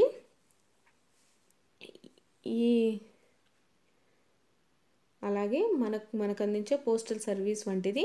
దీని ద్వారా సందేశాల పంపిణీ జరుగుతుంది. జీమెయిల్ మరియు Rediff mail, Hotmail, Yahoo mail అనేటటువంటివి మనము యూస్ చేయొచ్చు. అంటే ఇప్పుడు ప్రస్తుతం మనకున్న సిచ్యువేషన్స్లో మనకున్న టెక్నాలజీస్ని యూస్ చేసి అంత టైం వేస్ట్ అవ్వకుండా మనకు వెంటనే అనేది సమాచారము అందించడానికి మనం ఈమెయిల్స్ అనేటివి వాడుతూ ఉంటాము. ఈమెయిల్స్లో ఉండేటటువంటి రకాలు వచ్చేసి Gmail, Rediff mail, Hotmails, Yahoo mails అనేటివి మనం యూస్ చేస్తాము. ఇక్కడ మనకి ఇమేజ్ ఇచ్చారు కదా, ఇది ఏంటంటే Google one account all of the Google అని ఇచ్చారు. ఇక్కడ ఏంటంటే జీమెయిల్ గురించి. నెక్స్ట్, ఈమెయిల్ని ఉపయోగించడం ఎలా, మనం ఈమెయిల్ అనేది ఎలా ఉపయోగించాలని ఇచ్చారు. ఈమెయిల్ని యూస్ చేయాలంటే ఫస్ట్ మనము Internet Explorer or Chrome browser ద్వారా gmail.com are yahoomail.com are hotmail.com లేదా ఏదైనా వెబ్సైట్ని టైప్ చేసి ఓపెన్ చేయాలి. కొత్తగా అకౌంట్ ఓపెన్ చేయాలంటే మనం ఏం చేయాలంటే ఫస్ట్ సైన్ అప్ బటన్ నొక్కాలి. మనకు ప్రత్యక్షమైన రిజిస్ట్రేషన్ ఫారంను నింపి అకౌంట్ను క్రియేట్ చేసుకోవాలి. అకౌంట్ని క్రియేట్ చేసుకున్న తర్వాత సైన్ ఇన్ బటన్ నొక్కి యూజర్ నేమ్ ఉంటుంది, దానికి ఒక పాస్వర్డ్ కూడా ఉంటుంది, వాటిని టైప్ చేయాలి. నెక్స్ట్, ఇన్బాక్స్లో మనకు వచ్చిన మెయిల్స్ చూడొచ్చు. కంపోజ్ ద్వారా ఇతర మెయిల్స్ పంపొచ్చు. అలాగే ఫార్వర్డ్ను ఉపయోగించి మన మెయిల్స్ని ఇతరులకు పంపించవచ్చు. దీంట్లో మనకి ఈమెయిల్స్ అనేటివి ఎలా చేయాలి, అలాగే ఈమెయిల్ అకౌంట్ అనేది ఎలా క్రియేట్ చేయాలి అని ఇచ్చారు. నెక్స్ట్ వచ్చేసి సెర్చ్ ఇంజన్ అనేది ఎలా వాడాలి అని ఇచ్చారు. మనకు కావాల్సినటువంటి సమాచారం పొందే విధానం మనకు తెలియనప్పుడు ఆ సమాచారాన్ని ఈ సెర్చ్ ఇంజన్ల సహాయంతో పొందవచ్చు. ఆ సెర్చ్ ఇంజన్స్ వచ్చేసి www. మనం ఇందాక చూసాం కదా, www అని టైప్ చేసి మనకు కావాల్సినటువంటి సమాచారం యొక్క నేమ్ అనేది టైప్ చేస్తే మనకు కావాల్సినటువంటి సమాచారం మొత్తము, అంటే మనకు కావాల్సిన పదం గురించి మొత్తం ఇన్ఫర్మేషన్ అనేది వస్తుంది. అలాగే google.com, అలాగే www.altvista.com, అలాగే www.yahoo.com మొదలైనవి ఈ సెర్చ్ ఇండ్లకు ఉదాహరణ. మనం ఎక్కడైనా ఇక్కడ ఒకటి ఇచ్చారు కదా, కంప్యూటర్లో మనం ఏదైనా సెర్చ్ చేయాలి అనుకున్నప్పుడు ఇక్కడ http://www అని ఇచ్చారు కదా, ఇక్కడ అనేది మనం టైప్ చేసినప్పుడు మనకి ఇక్కడ అనేది దానికి కావాల్సినటువంటి సమాచారం అనేది వస్తూ ఉంటుంది. ఫ్రెండ్స్, ఇప్పుడు ఉన్నటువంటి సిచ్యువేషన్స్లో ప్రతి ఒక్క ఉపాధ్యాయుడు కూడా ఇంటర్నెట్ గురించి తెలుసుకోవాల్సినది ఎంతైనా ఉంది. కాబట్టి మనకు ప్రజెంట్ ఈ సిచ్యువేషన్స్లో ఈ టాపిక్ గురించి కొంచెం ఎలాబరేట్గా ఉండాలని ఎగ్జామ్లో ఇచ్చారనుకుంటాను టెట్కి సంబంధించి. కాబట్టి ప్రతి ఒక్క టాపిక్ని తప్పకుండా నేర్చుకోండి. నెక్స్ట్ వచ్చేసి చాటింగ్ గురించి ఇచ్చారు. చాటింగ్ అంటే ఇతర ప్రాంతాల్లోని వారితో ఆన్లైన్ వ్యవస్థ ద్వారా మెసేజ్ల రూపంలో సమాచార పంపిణీ చేసే ప్రక్రియను చాటింగ్ అంటారు. ఒక వ్యక్తి ఒకేసారి ఒకరికంటే ఎక్కువ వ్యక్తులతో చాట్ చేసే అవకాశం ఉంది. మనకు తెలుసు కదా ఫ్రెండ్స్, చాటింగ్ అనేది ఇప్పుడు గ్రూప్ చాటింగ్ అని ఉంటుంది కదా, మనము దాంట్లో గ్రూప్ చాటింగ్లో ఒకరికంటే ఎక్కువగా మనము చాట్ చేసుకోవచ్చు. అలాగే న్యూస్ గ్రూప్స్ అంటే ఏమేమి ఉంటాయంటే ఇందులో విజ్ఞాన వినోద సంబంధ చర్చలు జరుగుతాయి. అలాగే పాల్గొని ప్రపంచవ్యాప్తంగా ఉన్నవారు మిగిలిన వారితో వారి యొక్క అభిప్రాయాలు, సూచనలు, సలహాలను కూడా తెలపవచ్చు. అంతేగాక వారి ప్రశ్నలకు సమాధానాలను కూడా పొందవచ్చు. నెక్స్ట్ వచ్చేసి వెబ్ క్యామ్ అంటే ఈ వెబ్ కెమెరా సౌకర్యంతో ఆన్లైన్ వీడియో సంభాషణ జరుపుకోవచ్చు. అలాగే స్కైప్ ద్వారా వీడియో చాటింగ్ కూడా చేసుకోవచ్చు. ఈ వెబ్ క్యామ్స్ ద్వారా మనం ఫొటోస్ తీసుకోవచ్చు, అలాగే వీడియో సంభాషణ చేసుకోవచ్చు. అలాగే క్లాసులు కూడా ఇప్పుడు అందరూ వెబ్ క్యామ్స్ ద్వారా చేసుకుంటున్నారు. నెక్స్ట్ వచ్చేసి ఈ కామర్స్ అంటే ఈ సదుపాయం ద్వారా మనకు నచ్చిన అందుబాటులో ఉన్న వస్తువులు అంటే ఆన్లైన్ షాపింగ్ వంటి ఇంటి నుండే షాపింగ్ చేసుకునే సౌకర్యం ఉంటుంది. ఈ కామర్స్కి ఎగ్జాంపుల్ వచ్చేసి అమెజాన్, ఫ్లిప్కార్ట్ మొదలైనవి. నెక్స్ట్ వచ్చేసి ఎంఎస్ ఆఫీస్ గురించి ఇచ్చారు. ఎంఎస్ ఆఫీస్ గురించి చూద్దాం. వివిధ ఆఫీస్ కార్యకలాపాలను సులభంగా నిర్వహించడానికి వీలుగా మైక్రోసాఫ్ట్ కంపెనీ ఎంఎస్ ఆఫీస్ అనే సాఫ్ట్వేర్ను రూపొందించింది. దీనిలో ప్రధానంగా 4 కార్యక్రమాలు ఉన్నాయి. వాటిలో 3 ప్రధానమైనవి. అవేంటంటే Microsoft word, Microsoft Excel, Microsoft power point, MS access. మనం దీంట్లో జనరల్గా ఏమి యూస్ చేస్తామంటే ఎంఎస్ వర్డ్ ఎక్కువగా యూస్ చేస్తాము. అలాగే ఎంఎస్ ఎక్సెల్, ఎంఎస్ పవర్ పాయింట్ని యూస్ చేస్తాము. ఎంఎస్ యాక్సెస్ అనేది కొన్ని వాటిల్లో మాత్రమే యూస్ చేస్తూ ఉంటారు. దీంట్లో ఎంఎస్ వర్డ్ గురించి నేర్చుకుందాం.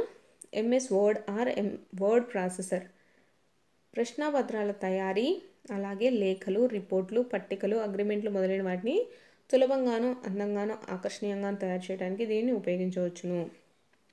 అంటే మనకు టెట్లో సంబంధించి ఎలాంటి ప్రశ్న ఇస్తారంటే మనకు పత్రాలు తయారు చేయడానికి మనము ఏ అంటే దేన్ని వాడతాము ఎంఎస్ ఆఫీస్లో అని అడగచ్చు. కాబట్టి మనం ఇలాంటివి తప్పకుండా నేర్చుకోవాలి. అలాగే లేఖలు కానీ రిపోర్ట్స్ కానీ మనము వాడడానికి యూస్ చేయాలి అంటే ఎంఎస్ వర్డ్లో, ఎంఎస్ ఆఫీస్లో దేన్ని యూస్ చేయాలి అని అడిగే ఛాన్సెస్ ఉంది. కాబట్టి మనం ప్రతి ఒక్కటి నేర్చుకోవాలి. మనము ఈ వర్డ్ని ఉపయోగించి ప్రశ్నాపత్రాల తయారీ, అలాగే లేఖలు, రిపోర్ట్లు, పట్టికలు, అగ్రిమెంట్లు అనేటటువంటివి సులభంగాను, అందంగాను తయారు చేసుకోవచ్చు. అలాగే వర్డ్ అనేది ప్రారంభించడం ఎలా అంటే ఎంఎస్ వర్డ్లో మనం ఎలా ప్రారంభించాలి, ఎలా స్టార్ట్ చేయాలి అంటే ఫస్ట్ స్టార్ట్ బటన్ని క్లిక్ చేసి ఆల్ ప్రోగ్రామ్స్కి వెళ్ళి మైక్రోసాఫ్ట్ ఆఫీస్కి వెళ్ళి ఎంఎస్ వర్డ్ 2007 మీద క్లిక్ చేయండి. వర్డ్ అనేది ఓపెన్ అవుతుంది. తర్వాత వర్డ్ ఇంటర్ఫేస్ అంటే అంతర్భాగ చిత్రంలో పైన title bar, menu bar, tool bars, rulers ఉంటాయి. మెనూ బార్లో వచ్చేసి మనకి ఏమేమి ఉంటాయంటే file, edit, view, insert, format, tools, table, window, help అను కమాండ్స్ ఉంటాయి. ఇవి మనం చేయాలనుకున్న పనులను వర్డ్కి ఆదేశించేందుకు బాగా ఉపయోగపడతాయి. మనకు ఏదైనా కొత్తగా ఫైల్ కావాలంటే మనం ఫైల్ అనేది ఓపెన్ చేయాలి. అలాగే మనం ఆ ఫైల్లో ఏదైనా టైప్ చేసినప్పుడు తప్పుగా పడినప్పుడు ఎడిట్ అనే ఆప్షన్ను నొక్కాలి. అలాగే మనం ఏదైనా చూడాలనుకుంటే వ్యూ అనే బటన్ని క్లిక్ చేసినప్పుడు చూడగలము. ఇన్సర్ట్ అంటే మనం ఎక్కడైనా ఏదైనా వర్డ్ మిస్ అయినా అక్కడ ఇన్సర్ట్ చేయాలనుకుంటే అక్కడ క్లిక్ చేసి మనము రాసేదాన్ని ఇన్సర్ట్ అంటారు. ఫార్మేట్ అంటే మనకు వర్డ్స్లో ఫార్మాట్స్ ఉంటాయి కదా, అంటే లెటర్స్, స్టైలిష్ లెటర్స్ ఉంటాయి. ఆ ఫార్మాట్స్ యూస్ చేయడానికి ఇవి. అలాగే టూల్స్ ఉంటాయి. అంటే ఫార్మాట్ మనకు కావాల్సింది ఎలా కావాలో వాటిని టూల్స్ అంటారు. టేబుల్స్ అంటే మనం టేబుల్ ఫార్మాట్లో యూస్ చేసేటప్పుడు, లేకపోతే మన అటెండెన్స్ షీట్స్ కానీ తయారు చేసేటప్పుడు మనకు టేబుల్స్ వాడతాం కదా, అలా ఎంఎస్ వర్డ్ అనేది యూస్ చేస్తాము. అలాగే విండోస్, హెల్ప్ బటన్ కూడా ఉంటుంది. అంటే మనకి ఏదైనా తెలియనప్పుడు హెల్ప్ బటన్ అనేది మనకు యూస్ చేసుకుంటూ ఉండొచ్చు. అవి ఎంఎస్ వర్డ్లో ఉన్నటువంటి మెనూ బార్లో ఉన్నటువంటి కమాండ్స్ అనమాట. ఇక్కడ మనం చూసాం కదా ఇందాక ఎంఎస్ వర్డ్ దాంట్లో ఎలా ఉంటుంది అంటే ఎంఎస్ వర్డ్ అనేది మనం ఓపెన్ చేయగానే ఇలా ఓపెన్ అవుతుంది. దీంట్లో వచ్చేసి దీన్ని ఏమంటారంటే మెనూ బార్ అంటారు. దీన్ని రూలర్ అంటారు. అంటే లైన్ బై లైన్ మనకి ఎలా వస్తుంది అనేది. స్టేటస్ బార్, స్టేటస్ అంటే మనము ఏ పేజీలో ఉన్నామనేది చూపిస్తూ ఉంది. అలాగే దీన్ని ఏమంటారంటే డాక్యుమెంట్ అంటారు. అలాగే స్క్రోల్ బార్ అంటే దీన్ని మనం పైకి కిందికి స్క్రోల్ చేసుకుంటూ ఉండొచ్చు. అలాగే దీన్ని టైటిల్ బార్ అంటారు. ఇవన్నీ టూల్స్ ఫార్మాట్స్ అనమాట. ఇక్కడ మనం చూసాం కదా, ఇవి అన్ని ఏబిసిడి ఫార్మాట్స్. అంటే మనకి ఏ స్టైల్లో కావాలో ఆ స్టైల్లో చూపిస్తుంది. అలాగే మనకు ఇన్సర్ట్ అని చూసాం కదా ఇందాక, ఇన్సర్ట్, ఫైల్స్ అన్నీ ఇక్కడ వ్యూ మనం చూడడానికి కానీ ప్రతి ఒక్కటి అనేది మనకు కంప్యూటర్లో ఓపెన్ అవుతూ ఉంటుంది. అలాగే నెక్స్ట్ వచ్చేసి వర్డ్ డాక్యుమెంట్ను రూపొందించడం, అలాగే ఎడిట్ చేయడం, ఫార్మాట్ చేయడం అనేది చూద్దాం. అంటే creating, editing and formatting the word document గురించి చూద్దాం. కొత్త డాక్యుమెంట్ను రూపొందించడం ఎలా? కొత్త డాక్యుమెంట్ అంటే క్రియేట్ న్యూ డాక్యుమెంట్. మనం ఫైల్ జాబితాలోకి వెళ్ళి న్యూ పైన క్లిక్ చేయాలి. అంటే మనం ఫైల్స్లోకి వెళ్ళి న్యూ అనేది ఓపెన్ చేయాలి. తర్వాత వచ్చే టాస్క్ ప్లేస్లో బ్లాంక్ డాక్యుమెంట్ పై క్లిక్ చేయాలి. అంటే మనకు ఒక ఖాళీగా ఉన్నటువంటి పేజ్ అనేది ఓపెన్ అవుతుంది. కొత్త బ్లాంక్ డాక్యుమెంట్ను ఓపెన్ అవుతుంది. మనం ఖాళీ డాక్యుమెంట్ మీద ఓపెన్ చేసినప్పుడు కొత్తది బ్లాంక్ అంటే ఖాళీగా ఉన్నదాన్ని ఓపెన్ అవుతుంది. మనం దాంట్లో టెక్స్ట్ ఎంటర్ చేయాలి. అంటే ఎంటరింగ్ ద టెక్స్ట్. కొత్త ఖాళీ డాక్యుమెంట్ను రూపొందించాక అందులో కీబోర్డ్ సహాయంతో ప్రశ్నాపత్రాన్ని లేదా టెక్స్ట్ను టైప్ చేసుకోవచ్చు. మనకు ఒక బ్లాంక్ డాక్యుమెంట్ అంటే ఖాళీ పేపర్ లాంటిది ఓపెన్ అవుతుంది. దాంట్లో మనం వచ్చేసి మనకు కావాల్సినటువంటి టెక్స్ట్ని టైప్ చేసుకోవచ్చు. దేంతో అంటే కీబోర్డ్ సహాయంతో. నెక్స్ట్ వచ్చేసి టెక్స్ట్ని ఎడిట్ చేయడం ఎలా అంటే టెక్స్ట్ను మార్చే క్రమాన్ని ఎడిటింగ్ అంటారు. అంటే మనము ఏదైనా సమాచారాన్ని లేకపోతే ఏదైనా టాపిక్కి సంబంధించినటువంటి దాంట్లో మనము ఆల్రెడీ టెక్స్ట్ చేసాము అంటే దాంట్లో రాసిన తర్వాత మనకు కొన్ని ఎక్కడైనా తప్పులు అనిపించిన వాటిని సరిదిద్దుకోవటాన్ని ఎడిటింగ్ అంటాము. ఒక పదాన్ని చెరపాలనుకుంటే ఆ పదం ప్రారంభంలో కానీ అంతంలో కానీ క్లిక్ చేయాలి. అంటే మనం ఎక్కడైతే దాన్ని ఎడిట్ చేయాలి అనుకుంటున్నామో మనము మౌస్ అనే దాన్ని యూజ్ చేసుకొని అక్కడ క్లిక్ చేయాలన్నమాట. అక్కడ ప్రారంభంలో కానీ లేకపోతే లాస్ట్లో కానీ క్లిక్ చేయాలి. ప్రారంభంలో కర్సర్ ఉంటే డిలీట్ కీ ద్వారా, చివరన కర్సర్ ఉంటే బ్యాక్ స్పేస్ కీని ఉపయోగించి మార్పు చేయాలి. అలా కాకుండా ఎక్కువ టెక్స్ట్ను డిలీట్ చేయాలంటే మొత్తం టెక్స్ట్ను సెలెక్ట్ చేసి డిలీట్ లేదా బ్యాక్ స్పేస్ని నొక్కండి. అంటే మనం మొత్తం టెక్స్ట్ని డిలీట్ చేయాలనుకుంటే ఏం చేయాలంటే మొత్తం టెక్స్ట్ అనే దాన్ని సెలెక్ట్ చేసేసి డిలీట్ లేదా బ్యాక్ స్పేస్ నొక్కితే ఆ టెక్స్ట్ అనేది మొత్తము ఎడిట్ అయిపోతుంది అన్నమాట. అలాగే మనము చేసినటువంటి టెక్స్ట్ ఎలా సేవ్ చేయాలి అంటే ఫైల్ మెనూలో సేవ్ యాజ్ అనే దాన్ని క్లిక్ చేయాలి. అలాగే డైలాగ్ బాక్స్ కనపడుతుంది. ఫైల్ భద్రపరచాలనుకున్న చోటుపై క్లిక్ చేయాలి. అంటే మనం ఫైల్ అనే వాటికి ఒక ఫోల్డర్స్ అన్నిటి క్రియేట్ చేసుకొని పెట్టుకుంటే మనకు అనేది ఫైల్ అనేది ఈజీగా సెర్చ్ చేసుకోవచ్చు. కాబట్టి ఫైల్ భద్రపరచుకోవాలనుకున్న చోట మనం క్లిక్ చేయాలి. ఫైల్ సేవ్ వద్ద కొత్త పేరును టైప్ చేయాలి. అంటే మనం దాంట్లో కంప్యూటర్కి ఇచ్చినటువంటి పేరు కంటే మనము ఆ టాపిక్కి సంబంధించినటువంటి దానికి అనుగుణంగా ఉండేటటువంటి ఒక పేరును టైప్ చేయవలసి ఉంటుందన్నమాట. అప్పుడు మనము ఆ ఫైల్ అనేది తొందరగా సెర్చ్ చేయడానికి ఈజీగా ఉంటుంది. అలా చేసిన తర్వాత మనం సేవ్ బటన్ని నొక్కాలి. టెక్స్ట్ను కాపీ చేయడం ఎలా? కోరిన టెక్స్ట్ను సెలెక్ట్ చేయాలి. ఎడిట్ మెనూలోని కాపీని క్లిక్ చేయాలి. మనం ఏదైనా టెక్స్ట్ని కాపీ చేయాలనుకుంటే ఫస్ట్ దాన్ని సెలెక్ట్ చేసి తర్వాత ఎడిట్ మెనూలో ఉన్నటువంటి కాపీని క్లిక్ చేయాలి. టెక్స్ట్ని పేస్ట్ చేయడం ఎలా? కాపీ చేసిన టెక్స్ట్ని ఎడిట్ మెనూలోని పేస్ట్ పైన క్లిక్ చేసి మనకు కావాల్సిన చోట పేస్ట్ చేయవచ్చు. అలాగే పేజ్ సెటప్ను మార్చేందుకు పేజ్ సెటప్ అనేది ఎలా మార్చాలి అంటే ఫైల్ మెనూలో పేజ్ సెటప్ అనే దాన్ని క్లిక్ చేయాలి. డైలాగ్ బాక్స్ అనేది ప్రత్యక్షమవుతుంది. మార్జిన్, పేపర్ అంశాల్లో అవసరమైన మార్పులు చేసుకోవాలి. ఓకేను క్లిక్ చేయాలి. అంటే మనకు పేపర్స్ ఉంటాయి. A4 సైజ్ పేపర్సా లేకపోతే సంథింగ్ చాలా డిఫరెంట్ టైప్స్ ఆఫ్ పేపర్స్ ఉంటాయి. అలాగే మార్జిన్స్ అంటే మనకు హెడ్, ఫూటర్ ఇవ్వాలా లేకపోతే వాటి లైన్స్ ఏమన్నా ఇవ్వాలా, టేబుల్స్ అని ఏమన్నా ఇవ్వాలా అనే వాటిని మార్పులు చేసుకొని ఓకేను క్లిక్ చేస్తే అది సేవ్ అయిపోతుంది. అలాగే ప్రింట్ చేయటం ఎలా అంటే ఫైల్ మెనూలో ప్రింట్ని క్లిక్ చేయాలి. డైలాగ్ బాక్స్ అనేది వస్తుంది. ఫైల్ నేమ్ ఉన్న చోట ప్రింట్ పేరుని ఎంపిక చేసుకోవాలి. లేదా కరెంట్ పేజ్ లేదా ఆల్ పేజెస్ లేదా పేజ్ నెంబర్ని సెలెక్ట్ చేసి ఓకే చేయాలి. అంటే మనకు కావాల్సినటువంటి పేపర్ని ప్రింట్ చేసుకునే సౌకర్యం ఉంటుంది. కాబట్టి మనకు మొత్తం పేజెస్ కావాలంటే మొత్తం ఆల్ అని క్లిక్ చేయాలి. లేదు అనుకుంటే స్పెసిఫిక్ నెంబర్స్ కావాలంటే నెంబర్స్ మీద క్లిక్ చేసి తర్వాత ఓకే అని క్లిక్ చేయాల్సి ఉంటుంది. అలాగే సెలెక్ట్ చేయడం ఎలా అంటే టెక్స్ట్ లేదా ఫైల్ మీద మౌస్ను డ్రాగ్ చేయాలి. క్లోజ్ చేయడం ఎలా అంటే ఫైల్, క్లోజ్ ఆర్ ఎగ్జిట్ అనేదాన్ని క్లిక్ చేయాల్సి ఉంటుంది. తర్వాత టెక్స్ట్ను ఫార్మాట్ చేయడం ఎలా? ఫార్మాటింగ్ ద టెక్స్ట్ అంటే డాక్యుమెంట్లో టెక్స్ట్ కనిపించే పద్ధతి లేదా టెక్స్ట్ స్టైల్స్ను మార్చడాన్ని ఫార్మాటింగ్ అంటారు. అంటే మనం చూస్తూ ఉంటాం కదా స్టైలిష్ టెక్స్ట్ ఉంటాయి. అంటే ఇట్లా ఇట్లా రాయడం కానీ లేకపోతే ఇలా రాయడం కానీ ఇట్లా డిఫరెంట్ టైప్స్ ఆఫ్ స్టైల్స్లలో మనము టెక్స్ట్ని మార్చుకునే దాన్ని ఫార్మేటింగ్ ద టెక్స్ట్ అంటారు. ఫాంట్ మార్చడం ఎలా అంటే ఇప్పుడు చూశాను కదా, ఫాంట్స్ ఇక్కడ స్టైలిష్గా ఉంటాయి, కొన్నిట్లో ఇలా ఉంటాయి, చాలా డిఫరెంట్ టైప్స్ ఆఫ్ స్టైల్స్ ఉంటాయి కదా. వాటిని ఎలా చేయాలి అంటే ఎడిట్ మెనూలో సెలెక్ట్ ఆల్ అని నొక్కండి. ప్రశ్నపత్రం మొత్తం సెలెక్ట్ అవుతుంది. ఫార్మాట్ మెనూలో ఫాంట్లను క్లిక్ చేయాలి. ఇందాక వర్డ్లో నేను చూపించాను కదా, 4-5 రకాలకు సంబంధించినటువంటి ఏబిసిడీలు ఫార్మాట్స్ ఉన్నాయి కదా, అవి అనమాట ఫాంట్స్ అంటే.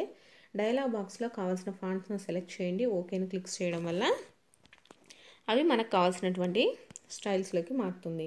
అలాగే ఫాంట్ స్టైల్, ఫాంట్ సైజ్ మార్చడం ఎలా, changing the size, style and colour అంటే హెడ్డింగ్ అనేది సెలెక్ట్ చేసి మనం ఫార్మాట్ మెనూలో ఫాంట్స్ అనేది క్లిక్ చేయాలి. అప్పుడు మనకు కావాల్సిన ఫాంట్స్, కోరిన కలర్, సైజు అనేవి మనకు బాక్స్లో మార్చాల్సి ఉంటుంది. అప్పుడు మార్చేసిన తర్వాత ఓకే అనేదాన్ని ప్రతి ఒక్కదానికి ఓకేని క్లిక్ చేసినప్పుడే మనకు కావాల్సినటువంటివి సేవ్ అవుతాయి అన్నమాట. నెక్స్ట్ బుల్లెటెడ్ ఆర్ నెంబర్ జాబితాలను రూపొందించడం అంటే created bulleted and number list. మనం ఇక్కడ చూసాం కదా, ఇక్కడ డాష్లు అనేవి ఇచ్చారు, వీటిని కూడా బుల్లెట్స్ అని అంటాము. లేకపోతే మనకి యారో మార్క్స్ ఇవ్వడం కానీ, లేక నెంబర్స్ అనమాట 1, 2, 3 ఇలా ఇవ్వడం కానీ, లేకపోతే జాబితాని ఇవ్వడం కానీ, అంటే కొంతమంది స్టార్ మార్క్స్తో కానీ, లేకపోతే ఫస్ట్ టాపిక్ అని ఇవ్వడం కానీ ఇలా చేస్తూ ఉంటాం కదా, వీటిని బుల్లెటెడ్ ఆర్ నెంబర్ జాబితాలను రూపొందించడం అంటారు. బుల్లెటెడ్ జాబితాను సెలెక్ట్ చేయాలి. ఫార్మాట్ మెనూలో బుల్లెటెడ్ నెంబర్స్ని క్లిక్ చేయాలి. అంటే మనకు కావాల్సిన స్టైల్స్ ఇలా 1, 2, 3 ఇలా పాయింట్స్ కావాలా, లేకపోతే ఇలా యారో మార్క్స్ కావాలా, లేకపోతే స్టార్ మార్క్స్ కావాలా, ఇక్కడ చూసాం కదా ఇలా సింబల్ కావాలా అనే వాటిని మనం సెలెక్ట్ చేసుకొని ఓకేను క్లిక్ చేయాల్సి ఉంటుంది. నెక్స్ట్ వచ్చి పేరాగ్రాఫ్ను ఫార్మాట్ చేయడం. ఫార్మాట్ చేయవలసిన పేరాను సెలెక్ట్ చేసుకోవాలి. తర్వాత లెఫ్ట్, రైట్, సెంటర్ ఆర్ జస్టిఫైలో కావాల్సిన దాన్ని క్లిక్ చేయవలసి ఉంటుంది. పేరాగ్రాఫ్ను ఫార్మాట్ చేయడం అంటే ఏంటంటే మనం ఏదైనా హెడ్లైన్స్ ఇస్తాం కదా, ఇక్కడ ఏ అనే హెడ్లైన్ నేను మిడిల్లో ఇచ్చాను, ఇలా వద్దు, ఇక్కడ స్టార్టింగ్లోనే కావాలనుకుంటే ఇలా అడ్జస్ట్ చేసుకోవచ్చు, లేదనుకుంటే సెంటర్లో కావాలంటే సెంటర్లో ఇవ్వచ్చు. ఇక్కడ ఎలా అయినా మనం ఏ ప్లేస్లో కావాలంటే ఆ ప్లేస్లోకి left, right, center or justify అంటే కంట్రోల్ బటన్స్ ఉంటాయి, అది సెలెక్ట్ చేసి మనము క్లిక్ చేయవలసి ఉంటుంది. నెక్స్ట్ హెల్ప్ నుంచి సహాయం పొందడం. హెల్ప్ మెనూలో సెర్చ్ ఉన్న చోట టైప్ చేసి మనం కోరిన అంశంపై వివరణ పొందొచ్చు. మనకి ఏదైనా మనం దానికి సంబంధించినటువంటి సమాచారం మనకు తెలియనప్పుడు హెల్ప్ అనే బటన్ని క్లిక్ చేయడం వల్ల దానికి కావాల్సినటువంటి సమాచారాన్ని మనం పొందవచ్చు అనమాట. దాన్ని బట్టి మనము ఎలా చేయాలి అనేది మనకు అది ఇన్ఫర్మేషన్ అనేది ఇస్తుంది. నెక్స్ట్ వచ్చేసి ఎంఎస్ వర్డ్ చూసాం కదా ఇప్పటి వరకు. ఇప్పుడు ఎంఎస్ ఎక్సెల్ అనేది ఎలా వాడాలో చూద్దాం. ఎంఎస్ ఎక్సెల్ అంటే ఏంటంటే విద్యార్థుల యొక్క మార్కుల జాబితాను తయారు చేసి మొత్తం మార్కులు, సగటు ర్యాంకులను సులభంగా త్వరగా లెక్కించేందుకు, మరి ఏదైనా ఒక వ్యక్తి యొక్క నెలసరి భత్యాలు కానీ, గణిత పట్టికలు, అలాగే గ్రాఫ్లను చిత్రీకరించుటకు ఎక్సెల్ను ఉపయోగించవచ్చు. ఎక్సెల్ అంటే మనకు ఎలా యూస్ చేస్తామంటే మార్కుల జాబితా అంటే ఇలా బ్లాక్స్తో ఉంటుంది కదా, మనకు ఒక దీన్ని ఏమంటారంటే ఎక్సెల్ సీట్ అంటారు. ఎక్సెల్ సీట్ అనేది ఇలా ఉంటుంది. మనం ఇక్కడ వచ్చేసి ఒక విద్యార్థి నేము, అలాగే అతని ఏ తరగతి, అలాగే అతని యొక్క ఏ సబ్జెక్ట్లో ఏ మార్కులు అనేది ఇలా ఎంటర్ చేసుకుంటూ ఉండొచ్చు. ఎంఎస్ ఎక్సెల్ అనేది ఇలా ఉంటుంది. దీని ద్వారా మనం ర్యాంకులు కానీ ప్రతి ఒక్కటి ఇలా పట్టిక ద్వారా, గణిత పట్టికలు, అలాగే నెలసరి భత్యాలు అంటే మనం ఫస్ట్ మంత్ ఏం యూస్ చేసాం, సెకండ్ మంత్, థర్డ్ మంత్, ఇలా మనము ఏదైనా ఒక పట్టిక రూపంలో చూపించడానికి లేదా గ్రాఫ్ని యూస్ చేయడానికి ఎంఎస్ ఎక్సెల్ అనేది మనము యూస్ చేస్తాము. స్ప్రెడ్ షీట్స్ ఉంటాయన్నమాట. ఎంఎస్ ఎక్సెల్లో స్ప్రెడ్ షీట్స్ ఉంటాయి. అంటే ఏంటో చూద్దాం. ఇది ఎక్సెల్ తరహాలోనే ఒక ప్రోగ్రామ్ డేటాను నిల్వ చేసి మదింపు చేసి నిర్వహించేందుకు వాడతారు. అలాగే ఈ స్ప్రెడ్ షీట్స్లో ఉన్నటువంటి పదజాలం చూద్దాం. సెల్ అంటే రో మరియు కాలంల కూడలి ప్రదేశాన్ని సెల్ అంటారు. అంటే మనకు స్ప్రెడ్ షీట్స్ అనేది ఇలా ఉంటుందని చెప్పాను కదా ఆల్రెడీ. ఇలా ఉన్నప్పుడు మనకు ఇక్కడ పాయింట్ ఉంది కదా, రో మరియు అంటే ఇది రో అండ్ కాలం, ఇక్కడ కూడలి ప్రదేశాన్ని మనము ఒక సెల్ అంటారు. This is 1 cell. అలాగే రో అంటే అడ్డు వరుస, ఇది సమాంతర సెల్ ఆర్ సమూహంనే అడ్డు వరుసలు అంటారు. కాలం అంటే నిలువుగా ఉండే సెల్ సమూహాన్ని నిలువు వరుసలు అంటారు. సెల్ అడ్రస్ నిలువు వరుసలను కాలం అక్షరాలతోనూ అడ్డు వరుసల సంఖ్యలను సూచిస్తారు. అక్షరం తర్వాత సంఖ్య రాస్తే సెల్ అడ్రస్ అనేది అవుతుంది. అంటే మనం సెల్ యొక్క అడ్రస్ అనేది ఎలా రాస్తాము అంటే, ఇప్పుడు ఈ ఎక్సెల్ షీట్ తీసుకున్నాం కదా, ఎక్సెల్ షీట్ ఇది అనుకుంటే మనం దీంట్లో ఏ రాస్తాము. అలాగే ఏ గ్రేడ్లో ఎంతమంది వచ్చారంటే ఇక్కడ A1, ఇక్కడ మనం రోస్ తీసుకునేటప్పుడు A1, అలాగే ఇంకొక రో ఉన్నప్పుడు మనం దీని కిందనే A2 అనేది ఇలా తీసుకుంటాం కదా, ఈ 2 అనేది దీని యొక్క సెల్ యొక్క అడ్రస్ అనేది అవుతుందన్నమాట. ఎగ్జాంపుల్ వచ్చేసి A12 B4 అనేది ఇది ఒక సెల్ అడ్రస్. నెక్స్ట్ వచ్చేసి ఎక్సెల్ని ఎలా ప్రారంభించాలి అంటే, మనం స్టార్ట్ బటన్ నొక్కేసి ఆల్ ప్రోగ్రామ్స్ అని ఎంఎస్ ఆఫీస్ దగ్గరికి వెళ్ళేసి ఎంఎస్ ఎక్సెల్ 2007 అనే దాన్ని మనం ఓపెన్ చేయాలి. ఎక్సెల్ యొక్క ఇంటర్ఫేస్ ఎలా ఉంటుందంటే, ఎక్సెల్ స్టార్ట్ చేయగానే ఖాళీ గల్లతో అది ఓపెన్ అవుతుంది. అందులో 3 వర్క్షీట్లు ఉంటాయి. వర్క్షీట్ 1, వర్క్షీట్ 2, వర్క్షీట్ 3 అని ఉంటాయి. కొత్త వర్క్ బుక్లను క్రియేట్ చేయడం అంటే, క్రియేట్ న్యూ వర్క్ బుక్ని ఎలా క్రియేట్ చేయాలంటే, ఫైల్ మెనూస్ క్లిక్ చేసి స్క్రీన్ పైన new work book or task అనేది ఓపెన్ అవుతుంది. బ్లాంక్ వర్క్ బుక్ అనేది క్లిక్ చేయాలి. ఫ్రెండ్స్, ఇలాంటివన్నీ ఎందుకు ఇచ్చారంటే, మనము స్కూల్స్లలో వాళ్ళ యొక్క డేటా అనేది ఇప్పుడు ప్రతి ఒక్కటి ఇంటర్నెట్లో ఎంటర్ చేయాల్సి ఉంటుంది. కాబట్టి ఇలాంటివి మనం తప్పకుండా నేర్చుకోవాల్సి ఉంటుంది. కాబట్టి ఇప్పుడు టెట్లో అదనంగా ఎక్స్ట్రాగా చేర్చినట్టు ఉన్నారు. ఇప్పుడు మనం చూసాం కదా, ఇందాక చూపించాను కదా నేను, ఎక్సెల్ సీట్ అంటే ఇలా ఉంటుంది. ఇక్కడ చూసాం కదా, ఎక్సెల్ సీట్ వచ్చేసి ప్రైమరీ స్కూల్స్కి సంబంధించి సెంట్రల్ గవర్నమెంట్, స్టేట్ గవర్నమెంట్ ఇలా ఇచ్చారు కదా. ప్రతి ఒక్క teaching staff, management wise schools, teaching staffs గురించి, స్టూడెంట్స్ గురించి ఇలా ప్రతి ఒక్క ఇన్ఫర్మేషన్ని మనం పట్టిక రూపంలో మనము ఎంఎస్ ఎక్సెల్ అనేది యూస్ చేసి మనము దానికి కావాల్సినటువంటి సమాచారాన్ని దాంట్లో పొందుపరచవచ్చు. అలాగే ఎక్సెల్తో పని చేయడం ఎలా అంటే, వర్కింగ్ ఇన్ ఎక్సెల్ సెల్ను 2 సార్లు క్లిక్ చేయాలి. డిలీట్ లేదా బ్యాక్ స్పేస్ను ఉపయోగించి కరెక్షన్స్ చేయాల్సి ఉంటుంది. అలాగే ఎంటర్ని క్లిక్ చేయాలి. దీంట్లో ఏమేమి ఉంటాయంటే, save, cut, copy, paste, close వంటి అంశాలన్నీ ఎంఎస్ వర్డ్లో లాగానే ఎంఎస్ ఎక్సెల్లో కూడా ఉంటాయి.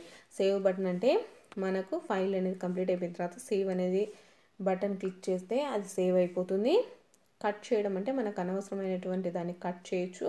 కాపీ అంటే మనకు ఒక దాంట్లో అవసరమైన దాన్ని ఇంకొక దాంట్లోకి ఇంకొక పేజీలో కాపీ చేయాలనుకుంటే కాపీ చేయొచ్చు. పేస్ట్ అంటే ఈ కాపీ చేసిన దాన్ని పేస్ట్ చేయడం వల్ల ఒక దాంట్లో నుంచి ఇంకో దాంట్లోకి సమాచారం అనేది వస్తుంది. క్లోజ్ అంటే మనకు అవసరమైన లేని దాన్ని క్లోజ్ చేయొచ్చు. అలాగే ఫార్ములాలను ఉపయోగించుకోవడం ఎలా అంటే, పైన గల యాక్టివ్ సెల్లో ఫార్ములాలను టైప్ చేయాలి. ముందుగా ఈక్వల్ అనే గుర్తును ముద్రించాలనే ఫార్ములాని టైప్ చేయాల్సి ఉంటుంది.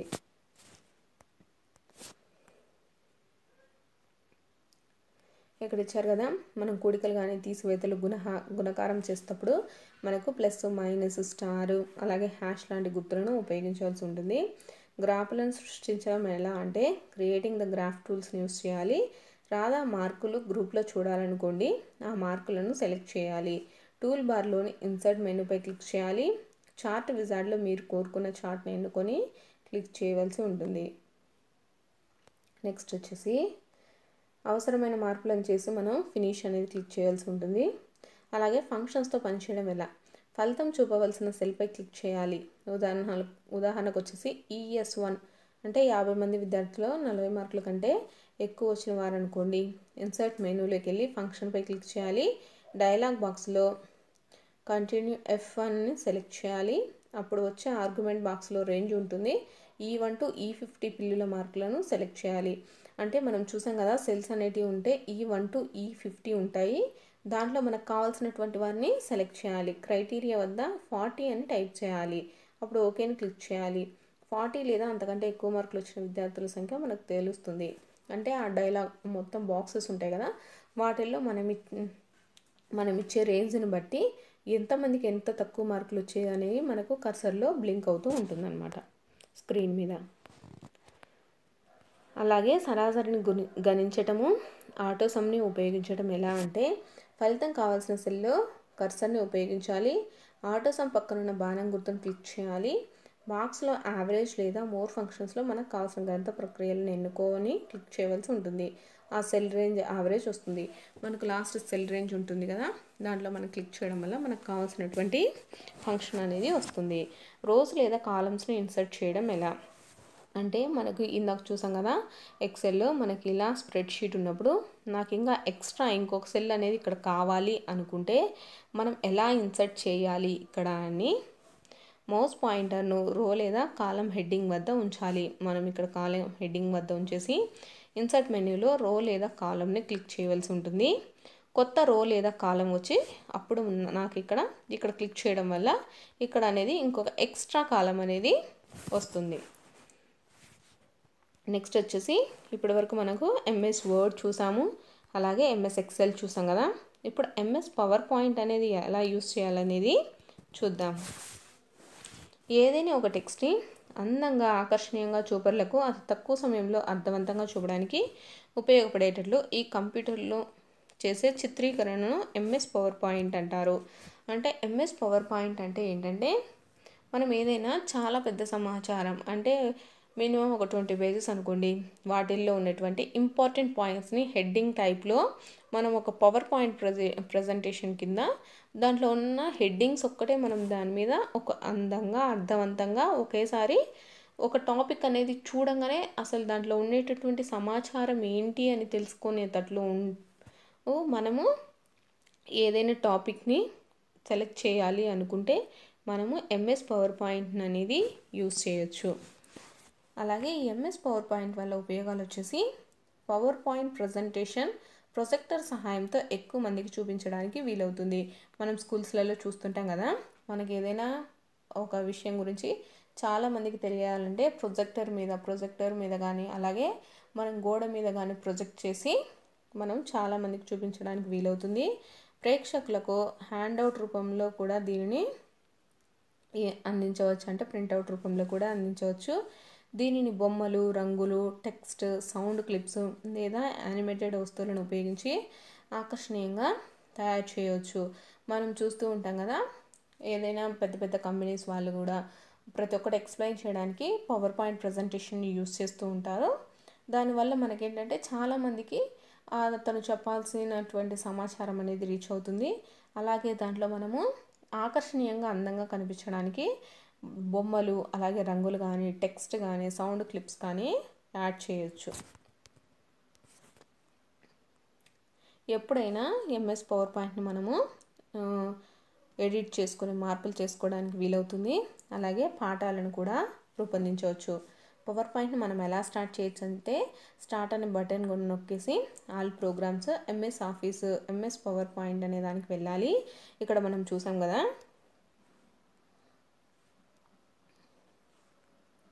ఎంఎస్ పవర్ పాయింట్ అంటే ఇలా ఉంటుందన్నమాట.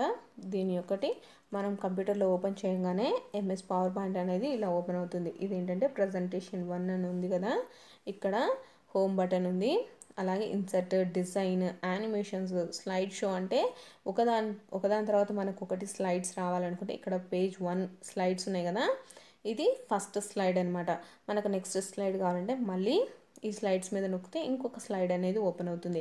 ఇలా మనం స్లైడ్స్ అనేవి ఓపెన్ చేసుకోవచ్చు.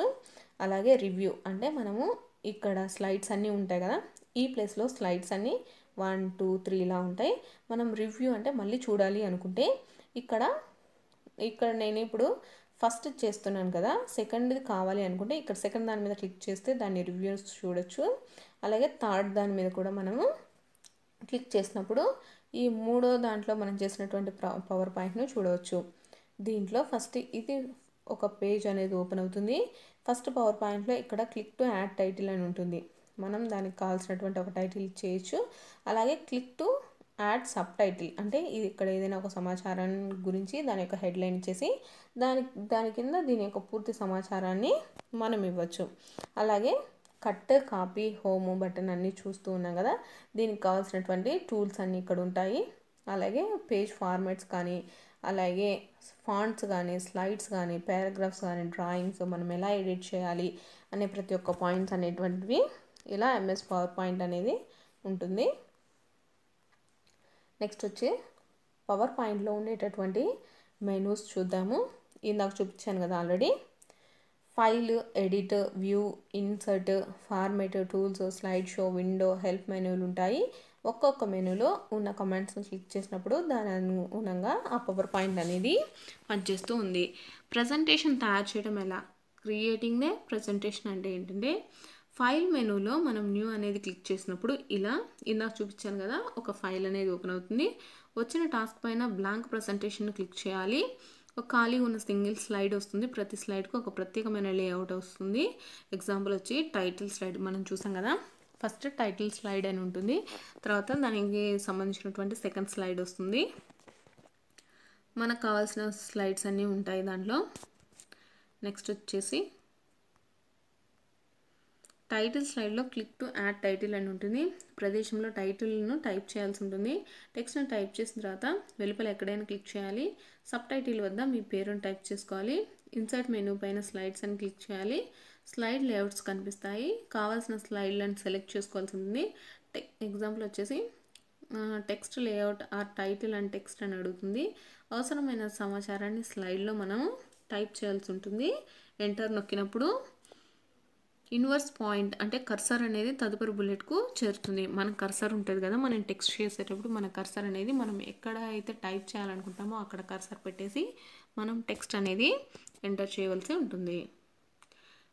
మనం కావాల్సినటువంటి ప్రజెంటేషన్ అయిపోయిన తర్వాత ప్రజెంటేషన్ని మనం ఏం చేయాల్సి ఉంటుందంటే సేవ్ చేయవలసి ఉంటుంది. ఇక్కడ చూసాం కదా, మనకు ఆల్రెడీ ఒక ప్రజెంటేషన్ అనేది చేసి ఎలా చేస్తారు, ఎలా ఇచ్చారంటే ఇక్కడ మన హోమ్ బటన్ ఉంది కదా, ఇక్కడ ప్రజెంటేషన్ 1 2 3 4 5 ఇలా ఇచ్చారు కదా. ఇవన్నీ లైన్గా ఉంటాయి. మనకి ఏదైతే కావాలనుకుంటామో అది చూడొచ్చు. ఇప్పుడు చూడు, ఇక్కడ ఏమి ఇచ్చారంటే 41 పేజెస్లో ఉన్నటువంటిది ఇది ఇచ్చారంటే రివ్యూ కోసం అనమాట. మనం ఏదైనా ఇంకొకటి స్లైడ్ చూడాలనుకుంటే నెక్స్ట్ స్లైడ్ బటన్ నొక్కడం వల్ల కానీ, లేకపోతే ఇక్కడ స్లైడ్ బార్ ఉంది కదా, దీన్ని అటు ఇటు స్లైడ్ చేయడం వల్ల కూడా మనము చూడొచ్చు అనమాట. ఇలా మనకు కావాల్సినటువంటి కలర్స్ కూడా ఇందులో ఉంటాయి. మనకు పవర్ పాయింట్ అంటే మనకు ఇక్కడ సంబంధించినటువంటి సమాచారం అంతా మనం ఈ స్లైడ్స్లో పెట్టచ్చు. నెక్స్ట్ వచ్చేసి స్లైడ్ బ్యాక్గ్రౌండ్ను మార్చడం ఎలా అంటే, ఇక్కడ స్లైడ్ ఉంది కదా, వెనకాల స్లైడ్ బ్లూ కలర్లో లైన్స్ ఉన్నాయి కదా, దాన్ని ఎలా మార్చచ్చు అంటే ఫార్మాట్ మెనూలో బ్యాక్గ్రౌండ్పై క్లిక్ చేయాలి. డైలాగ్ బాక్స్లో మీరు కోరిన కలర్ను సెలెక్ట్ చేయవలసి ఉంటుంది. అవసరమైతే మోర్ కలర్స్ను కూడా ఏర్పరిచి అందంగా చేయవచ్చు. అప్లై లేదా అప్లై టు ఆల్ అని అన్ని స్లైడ్ని క్లిక్ చేయాలి. అంటే మనకు ఒక స్లైడ్కి కావాలంటే ఒక స్లైడ్కి క్లిక్ చేయొచ్చు, లేదు మనకు ఇంకా అన్ని స్లైడ్స్కి కావాలనుకుంటే ఆల్ సైడ్స్ అని క్లిక్ చేయడం వల్ల ఆల్ సైడ్స్కి అనేటటువంటిది మనం సెలెక్ట్ చేసినటువంటి కలర్ అన్ని స్లైడ్స్కి మారిపోతుంది. అలాగే బ్యాక్గ్రౌండ్ ఉన్నటువంటి పిక్చర్స్ని ఎలా మార్చుతామంటే ఫార్మాట్ మెనూలోకి వెళ్ళి background fill list, fill effects, select the picture, insert అనేసి కొట్టేసి తర్వాత ఓకేని క్లిక్ చేయడం వల్ల మనకు కావాల్సినటువంటి బ్యాక్గ్రౌండ్ పిక్చర్ అనేది వచ్చేస్తుంది. అలాగే కలర్ స్కీమ్ని ఎలా మార్చాలి అంటే ఫార్మాట్లోకి వెళ్ళి స్లైడ్ డిజైన్స్లోకి వెళ్ళి కలర్ స్కీమ్స్ని సెలెక్ట్ చేసి క్లిక్ చేయాలి. అలాగే బొమ్మలను ఇన్సర్ట్ ఎలా చేయాలంటే టెక్స్ట్ అండ్ క్లిప్ ఆర్ట్స్ స్లైడ్స్ని ఎన్నుకోవాలి. క్లిప్ ఆర్ట్స్లో మనకు కావాల్సినటువంటి బొమ్మలన్నిటి మనం ఇన్సర్ట్ చేసుకోవచ్చు. బొమ్మ పైన 2 సార్లు క్లిక్ చేస్తే కంప్యూటర్ చిత్రాలు కనిపిస్తాయి. అలాగే కావాల్సిన బొమ్మను సెలెక్ట్ చేసుకొని క్లిక్ చేయవలసి ఉంటుంది. స్లైడ్స్లో చేరిన బొమ్మను డ్రాగ్ చేసి అలాగే నెక్స్ట్ వచ్చేసి స్లైడ్ షో అనేది ఎలా ఇవ్వాలి అంటే స్లైడ్ షో పైన క్లిక్ చేయడం ద్వారా అన్ని స్లైడ్స్ వరుసగా మనము చూడొచ్చు అనమాట. ఇది ఫ్రెండ్స్, ఈ వీడియోలో మనము నేర్చుకున్నటువంటి ఐసిటీ గురించి సెకండ్ టాపిక్ అంటే కంప్యూటర్ హార్డ్వేర్ గురించి నేర్చుకున్నాము. అంటే కంప్యూటర్ హార్డ్వేర్స్లో మనకు ఏ పార్ట్స్ ఉంటాయి, ఇన్పుట్ అవుట్పుట్ పరికరాలు, అలాగే సిపియు గురించి నేర్చుకున్నాం. మళ్ళీ నెక్స్ట్ వచ్చేసి ఇంటర్నెట్ గురించి నేర్చుకున్నాము. ఇంటర్నెట్లో మనం జీమెయిల్స్ ఎలా యూస్ చేయాలి, అలాగే సెర్చ్ ఇంజన్ని యూస్ చేసి www డాట్ అనే దాన్ని టైప్ చేయడం వల్ల మనం ఎలా సెర్చ్ చేయొచ్చు నెట్లో అనేది చూసాము. అలాగే టెక్స్ట్ డాక్యుమెంట్లు, స్ప్రెడ్షీట్స్, ప్రజెంటేషన్స్ అనేటివి మనము MS word, MS Excel, MS power point, ఇవన్నీ ఎంఎస్ ఆఫీస్లో ఎలా మనం యూస్ చేయాలి అనే టాపిక్స్ ఈ వీడియోలో మనం చూసాము. మీకు కనుక ఈ వీడియో నచ్చినట్లయితే లైక్ చేయండి, సబ్స్క్రైబ్ చేయండి.